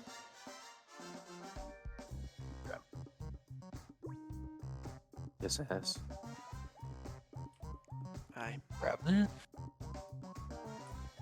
Leslie holding the child. Blaze sits down next to Soletta. Pequod standing next to Julius. Sasha eating a potato. Saris with Ash. Pequod looks at Julius. You don't think that kid's her kid, right? I wouldn't let her touch my kid. Leslie goes, I heard that. And Pequod, Ash takes his helmet off. And who's this little one? this little one is my niece. And Suletta speaks up, my daughter. Memrianne is her name. Well, Memrian, my name's Ash. Wonderful to meet you. She smiles at you and laughs. She reaches her arms out. Leslie, go ahead, and hands her to you. Picks her up. Well, aren't you a big one? Sasha looking inquisitively while eating a potato. Pequod, I bet Julius would look cute holding a baby. I beg to differ. Leslie says, I think he would. Ash, hand it to him. Hand her to him. All right, little one, we're gonna take you over to say hi to Julius. He's gonna Uncle Julius. Then Leslie speaks. Uncle Julius. You wanna go say hi? Julius. She hands him to Julius. Julius takes the baby. Pequod laughs and blushes. Sasha does the same, sits down next to Miss Suletta. Saris sits down. Blaze sits down again over here closer to her. And Pequod starts taking pictures of Julius. Julius is gonna look at the camera and smolder the best he can just for Pequod. It was Memrianne, correct? Yep. Alright, writing that down. He's gonna walk over and sit next to Saris. Adorable little one. Must be a joy to have her around. She is indeed. I'm revealing some other tokens. Just this guy chilling up here, enjoying himself. And two more down. And that's that. She is indeed. Miss Suletta puts up a hand. I heard you guys had a intense mission with the Arcane Council. Yes, ma'am. Got to work side by side with Captain Hunk. It was a pleasure. Was it? And she smiled. Well, hard and draining due to his apprentice, but a pleasure nonetheless. Leslie looks up. She is quite the handful. And Suletta says, oh, I've heard. I've heard. Handful's one way to put it, but an incredible fighter. Julia's still holding the baby. Yeah, while he's holding the baby, he's gonna look down at the kid and just say, Hunk's name is Ricardo, huh? Isn't that right? She laughs. The little child laughs. You know, Pequod was right. See, even the baby finds it funny. Oh, you know, Pequod was right. It does fit you, holding a little one. Blaze. Very funny, Ash. Blaze speaks up. I concur. It's not a joke, it's a compliment. You see, at this time, this exo frame comes up and he has a big cake. Big ass cake. He sets it down on the table, plops a candle with a 1 in it, and he puts his finger up. A little lighter comes out. Shall I light it now? Leslie says, yes, please. He lights it. If there's anything else, come find me or call for me over the intercom, sirs and madams. And he walks off to tend to the other guests. He's a waiter. The cake is lit. It's got the number 1 in it. Leslie looks down at it, says, what do you guys think this is about? Is it the little one's birthday? And don't do your taxes. Julius? I mean, unless it's your birthday, ma'am. She puts her arms out to her side. In fact, if you check your wrist computers, it's your 1 year, albeit a day late because you had to go on a mission, anniversary. Oh my. Oh. This is a lot, ma'am. Thank you. I don't know if we deserve it, but thank you. Suletta speaks up. You deserve it. Think about it. 6 months in basic plus schooling after basic. You got sent to the headhunters. Past 6 months, you've been headhunted. true. My god, it's been that fast. Time does fly when you're risking your life, Ash. It also flies when you're happy, I suppose. True, as Ceres finishes her boba tea cup of blood, and she looks sad at it, and Blaze, I didn't forget about bringing you extra, my fair maiden, and he pours her another one from a liquid holding device on his person. She smiles at him, and he steps back to his seat next to Miss Suletta. Go ahead, blow out the candle, Leslie says. Do you want to, Julius? Pequod speaks up, they should do it exactly, and she hugs Julie. I'll Alright. hug her back. Alright. The baby. Yeah, let's do it. On your count, Julius. He'll roll his eyes. Don't forget to make an ash, old man. I mean, wish. You too, little one. You blow the candle out. Pequod watches it and smiles, and then she starts feeling around her person again. I can't believe we actually got to come to Jupiter Falls and I have no money. She looks around, looks at Julius, and Leslie presents 2 cards. And she comes over here. Gotta put Julius here. You still have the baby. Pequod moves over here. Sasha enjoying her potato and cake now. And she says, here you go. There's more money on those cards than you could count. Thank you, ma'am. Are you sure? You can buy anything except the station. Thank you. Hands one to Ash and one to Julius. Pequod looks shocked at her act of pure kindness and then clenches her fist. Ice cream! Julius nods. Yes, ice cream, plan later. Blaze comes up. You shouldn't be inhibited by the young miss. Besides, it's my turn. Takes the child from Julius. Go have fun. And he sits down and begins playing with her. She's no harm. Children are a gift. That is true, Private Valorius. That is true. Leslie steps out of the way. So there's the stupid memorabilia store with action figures and posters and dumb stuff. Steps over here. Ceres' eyes light up when she hears that, as well as Pequod's. You can go order whatever food you like here. And then there's the ice here. Besides that, the nightclub is closed this season of the year. They only open it during summer months. And if you'd like to go around, get to know people, go for it. Most officer types here at this hour are relatively down-to-earth people. Just don't make fools of yourself. She looks at I'll try not to, ma'am. And if I do, I've always got... And kind of hugs Ceres a little. I've got her to keep me centered. Leslie smiles and joins Blaze for playing with the child.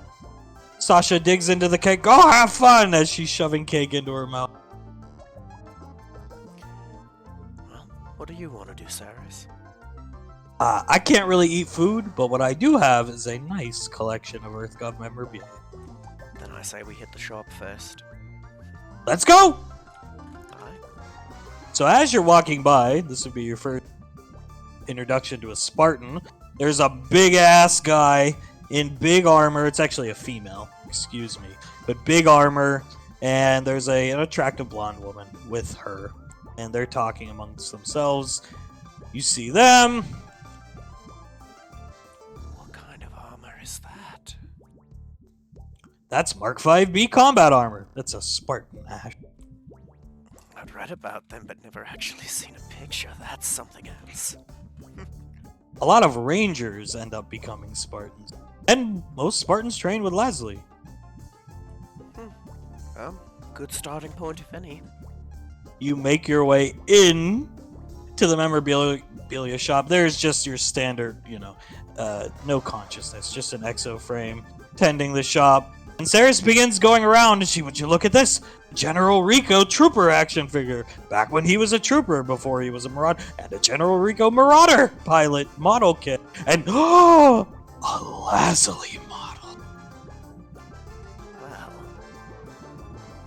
whatever you want. will get. Can I have it all? Like I said, whatever you want. Pequod grabs Julius.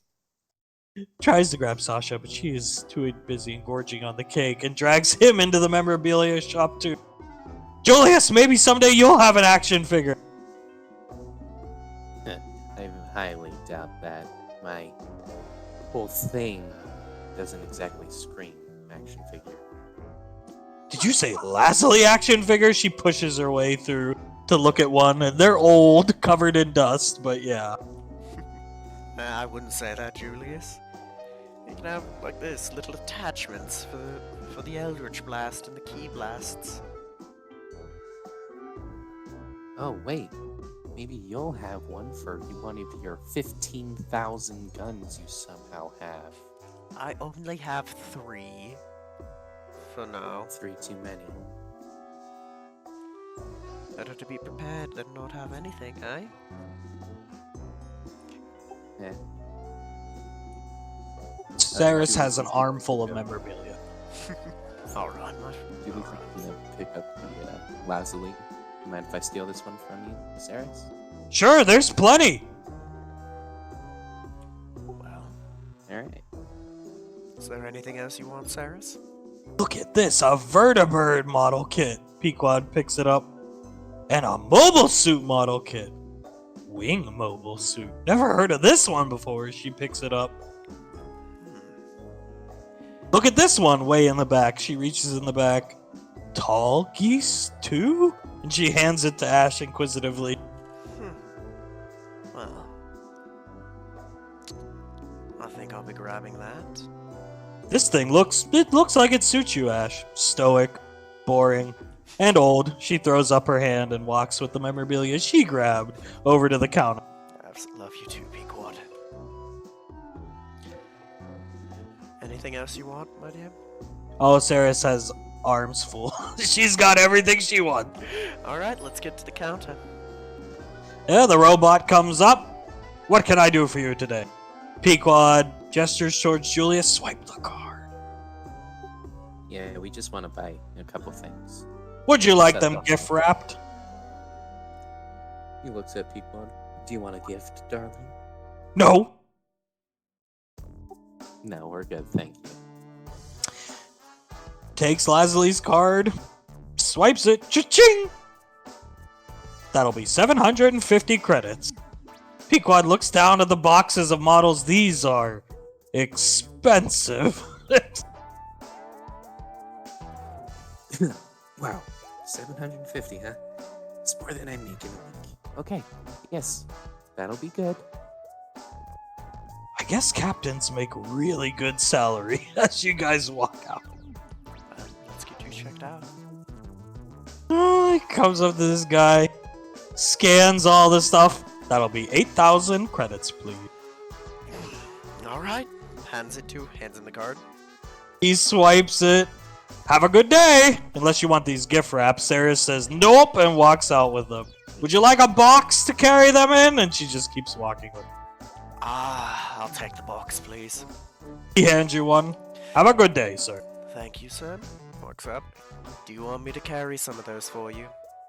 She walks back to the airlock. She's going to put them on the ship. I'll be right back. You got it.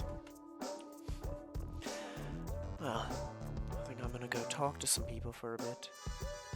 Pequod drags Julius to the ice cream. Think he's gonna make his way up to that Spartan. Sure. Go ahead. They're just sitting there talking, conversing, having a drink, some limeades.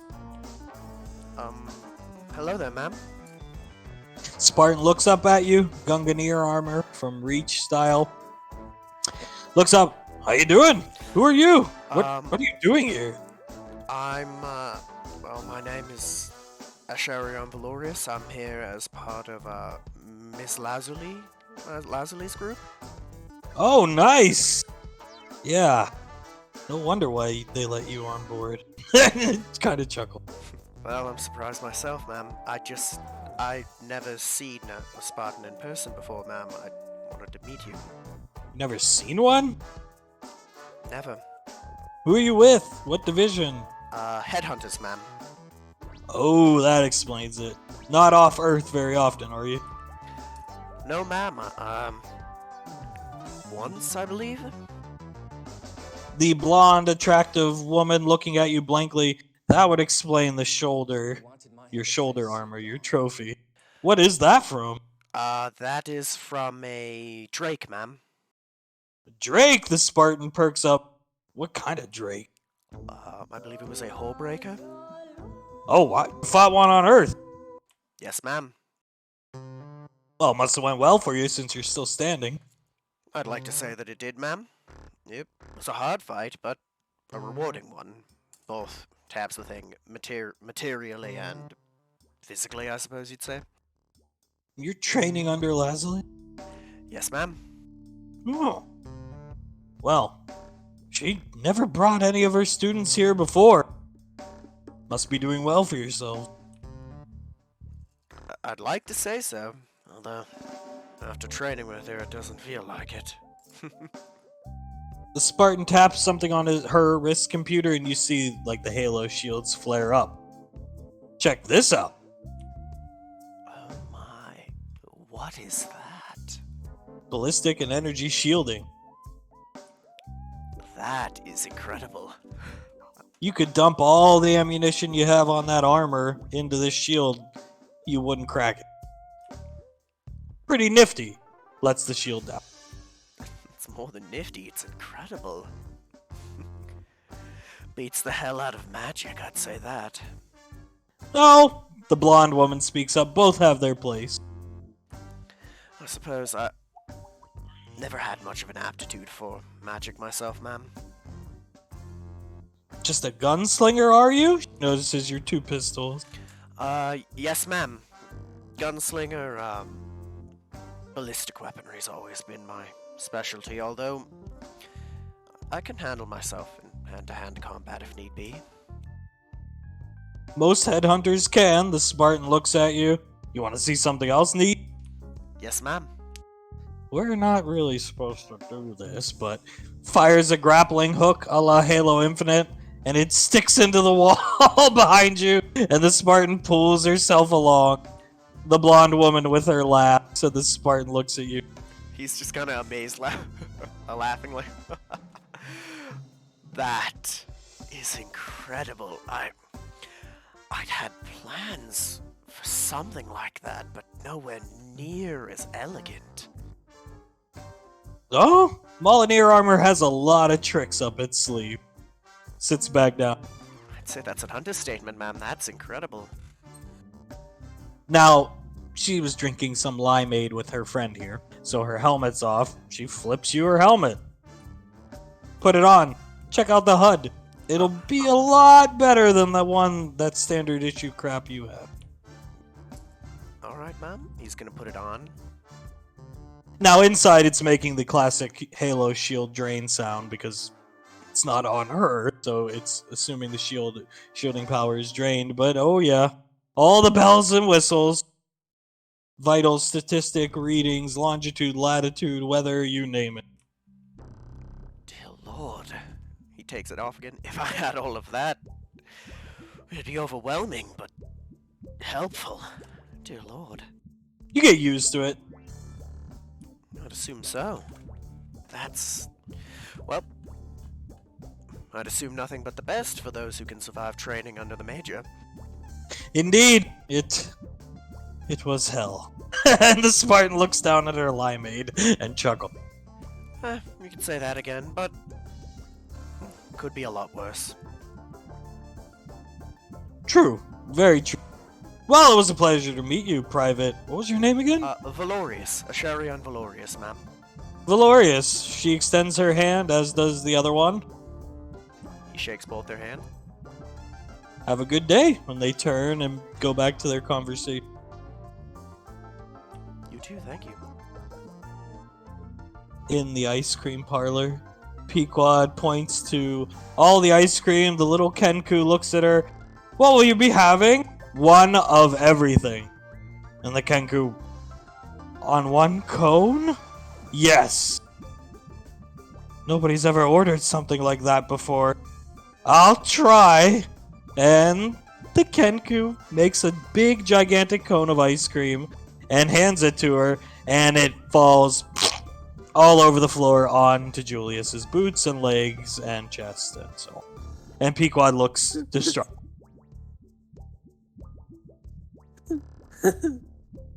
Oh, it's okay.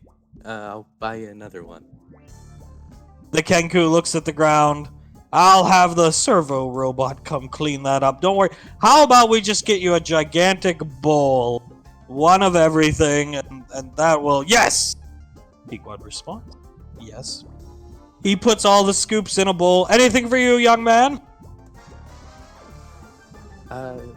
Yeah, sure. Scoop vanilla. As you will it. He hands you a small cup with a scoop of vanilla. Pequod takes one taste of some random flavor of ice cream, and it looks like she is in nirvana. It is, in fact, the best ice cream in the universe, because it is made from the frozen ice crystals in the low orbit of Jupiter. She's in I heaven. smile at her, looking so euphoric. He's just gonna give her a kiss on the forehead. And she lets out a chuckle and says, "This ice cream is better than sex." Yep, cool.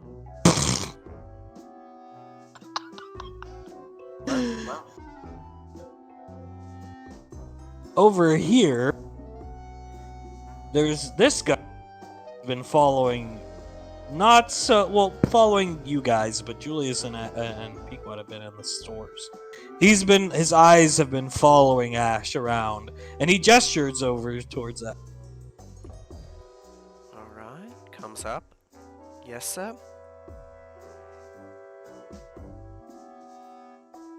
So you get up there.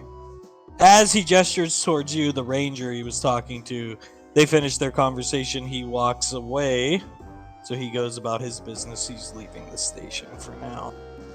And you come up to him. "Take a seat, young man." Yes, sir. Sits down. "I'm Agent R with EarthGov SIS. Pleasure to meet you." Pleasure to meet you too, sir. My name is Private Asherion Valorius. "Indeed it is. Private Asherion Valorius of the Headhunters. 2 confirmed trophy kills. Yes?" Yes, sir. You know who I am. "I do indeed.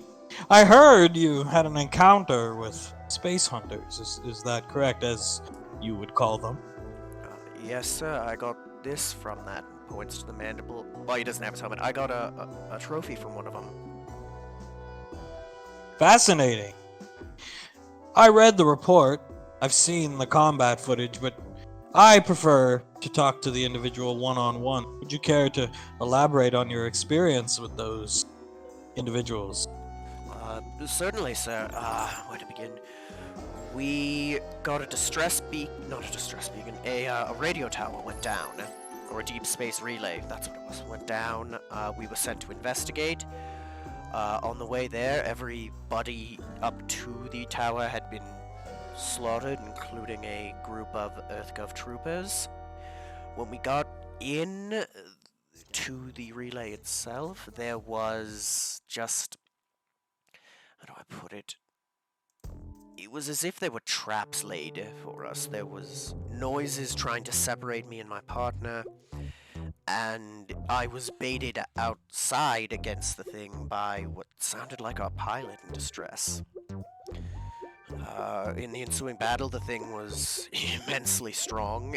Just one attack from it sent me barreling well over 10 feet away.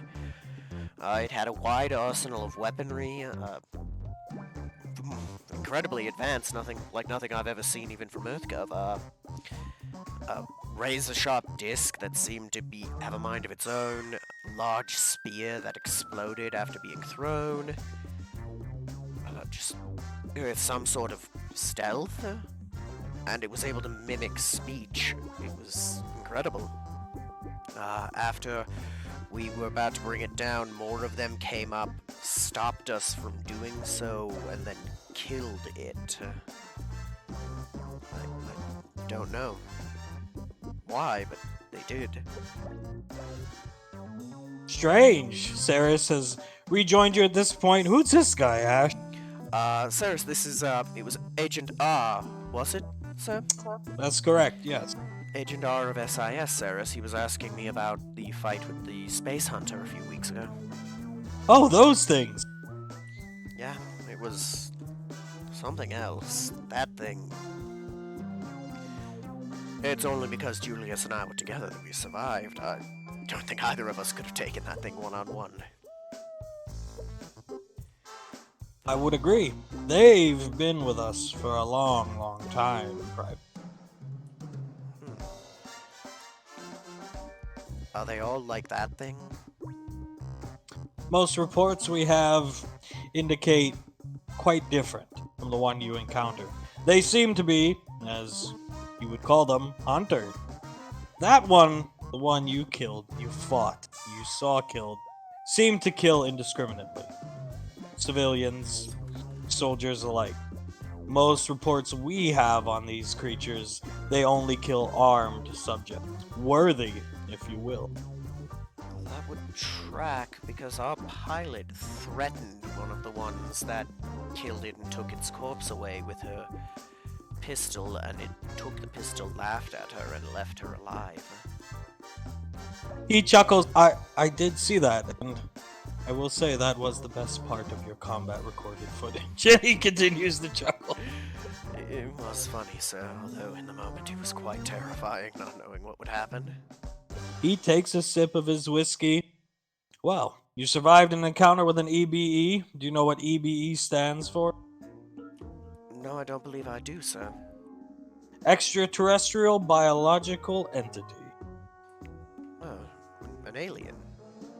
That's correct. Yes, we did, sir. Well, he stands up, buttons his suit. Perhaps we could work more in the future. Gladly, sir. Anything to help a superior officer. I'll be in touch. It was good to meet you. Shakes your hand. Sir. Shakes Cyrus's hand. Have a wonderful time on the ship. Looks over on the station. Looks over Cyrus's shoulder. Sees Pequod chunking down ice cream scoop. Chuckles and walks off. Well, that was a bit intimidating. Was he an SIS agent? Yes, he was. Creepy. That they are, but I'm not about to let that ruin today.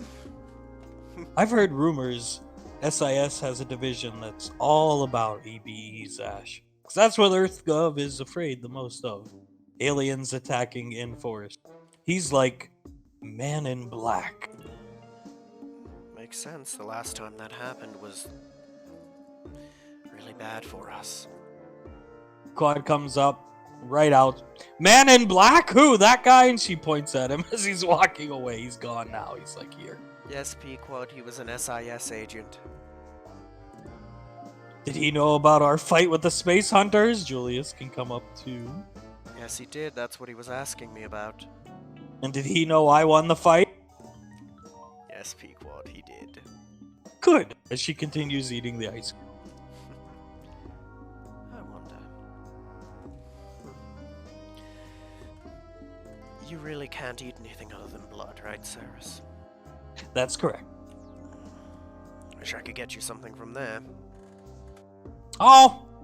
Blaze takes good care of me. Oh, negative, and she shakes her little boba tea blood cup. Oh, negative, my favorite. It's good. I'd hate to have a talk with him if he didn't, because he'd probably kill me. At this time, you hear Leslie calling your names. Oh boy, let's go and see what she has in store for us. Before Julius will hold Pequod back from walking as Ash and Cyrus walks away. So you want to test the theory later? Sure. What? Wait, what there? And he's gonna get lean in real close and whisper that the ice cream was better than sex. She Start blushes walking towards and she blushes and continues to eat it, looking at you as you walk away. He's right behind you, hot on your sick. Oh, damn. Julius is shooting his shot. She is hot on your 6, young man. Hot on your 6. Blaze Yeah, presents Saris another cup. Pequod's still blushing. Lasley says, Yeah. have some cake. Yes, ma'am. Thank you. And kind of takes it and starts eating some. Oh, Julius is under Pequod. Look at that. No, I think that's fitting, actually. Because she's hot on your 6, so She's I think sitting that's on his fitting. lap. She's just right next to him. They hand you pieces of cake. Sarah's sitting here next to Blaze, enjoying her more O negative. That's her favorite. And Sasha's still engorging herself on cake. And Suletta looks at you guys, and so, a year in, what do you think? It's hard to put into words, ma'am. Hard work, to be sure, but this is probably the first time I've actually felt happy with life since I don't know when. Told you it wasn't that bad. Leslie crosses her arms and watches you eat your cake. Never thought it was, ma'am. Leslie walks over, pulls Pequod by her pilot suit. No PDAs on the station you're not supposed to be on. Pequod finally stops blushing and goes back to her ice cream. Save it for back at Raven Rock where nobody can see you. Yes, ma'am. Suletta looks at both of you. I think it's time. I mean, you still have a long road ahead of you, but you should start considering your futures. What you'd like to do in EarthGov, if you want to stay in it. Leslie nods. You can't stay with me forever. Training with me to train with me and continue to train for nothing is pointless. I train Spartans, I train operatives. Well, I'd had considerations to that. And given what I've seen recently, I'd say two of the best fighters I've ever seen were from, looks at Sasha, from the Rangers, and Captain Hunk from the Arcane Council. So I'd say either of those would be something to strive for. Leslie says, lest we forget, Captain Hunk started as a headhunter, and she looks down at you and smiles. I guess that's one thing that a grunt like me can make ways to. Suletta looks at you. I could get you into the Marauder Pilot School, Ash, if you're interested. That's a possibility, ma'am, but I've never had any aptitude for piloting. You seemed quite interested in the aerial. If you're interested in being a pilot, you could definitely take that route. That being said, you'd have to get more experience in general under your belt. Time on an Arcane Council strike squad would look good on a resume. As with Julius, she looks over to Julius. He's picking up a piece of cake, about to take a bite. Yeah, I'd have to think about that quite a bit, but I appreciate that, ma'am. You still have a long way to go, but from everything I've heard, you had a good show on your last mission. I'd like to say we did, ma'am. That thing was scary. Leslie speaks up. The thing the Arcane Council looks for in operatives, like Julius or you, are individuals that can work well alongside magic users. Because that's really what an Arcane Council strike squad comes down to. It's one or two powerful magic users, and operatives like yourself, whether they're fighters or ballistic or energy weapon specialists, are there to augment the magic users, if that makes sense. We're there to make them better. Exactly. Because magic, just like technology, has its limits. Of course, in my experience, those who rely on magic tend to be, well, for lack of a better word, they tend to have glass jaws, ma'am.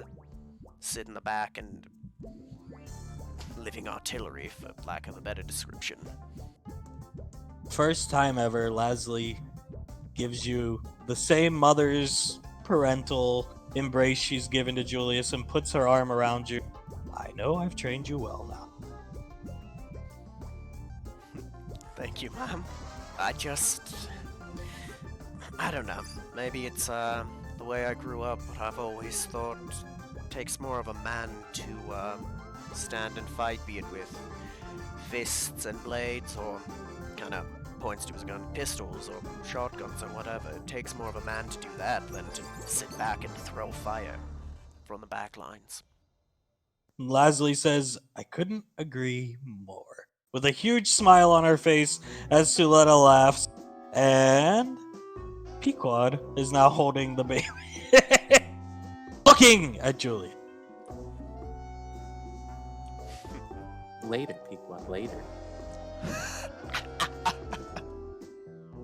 Long road still ahead of you guys, but your last mission definitely was a good show. And Hunk did include your exemplary performance on the mission.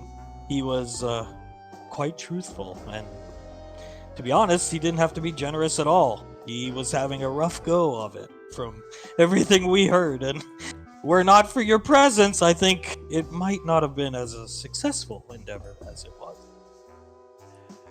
Yeah, I could tell that. I believe her name was Nicole.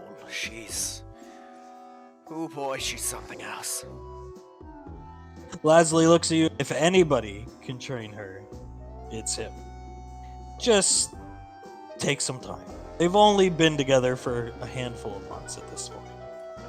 And she likes to do her little Hunk cosplay, so she does respect him.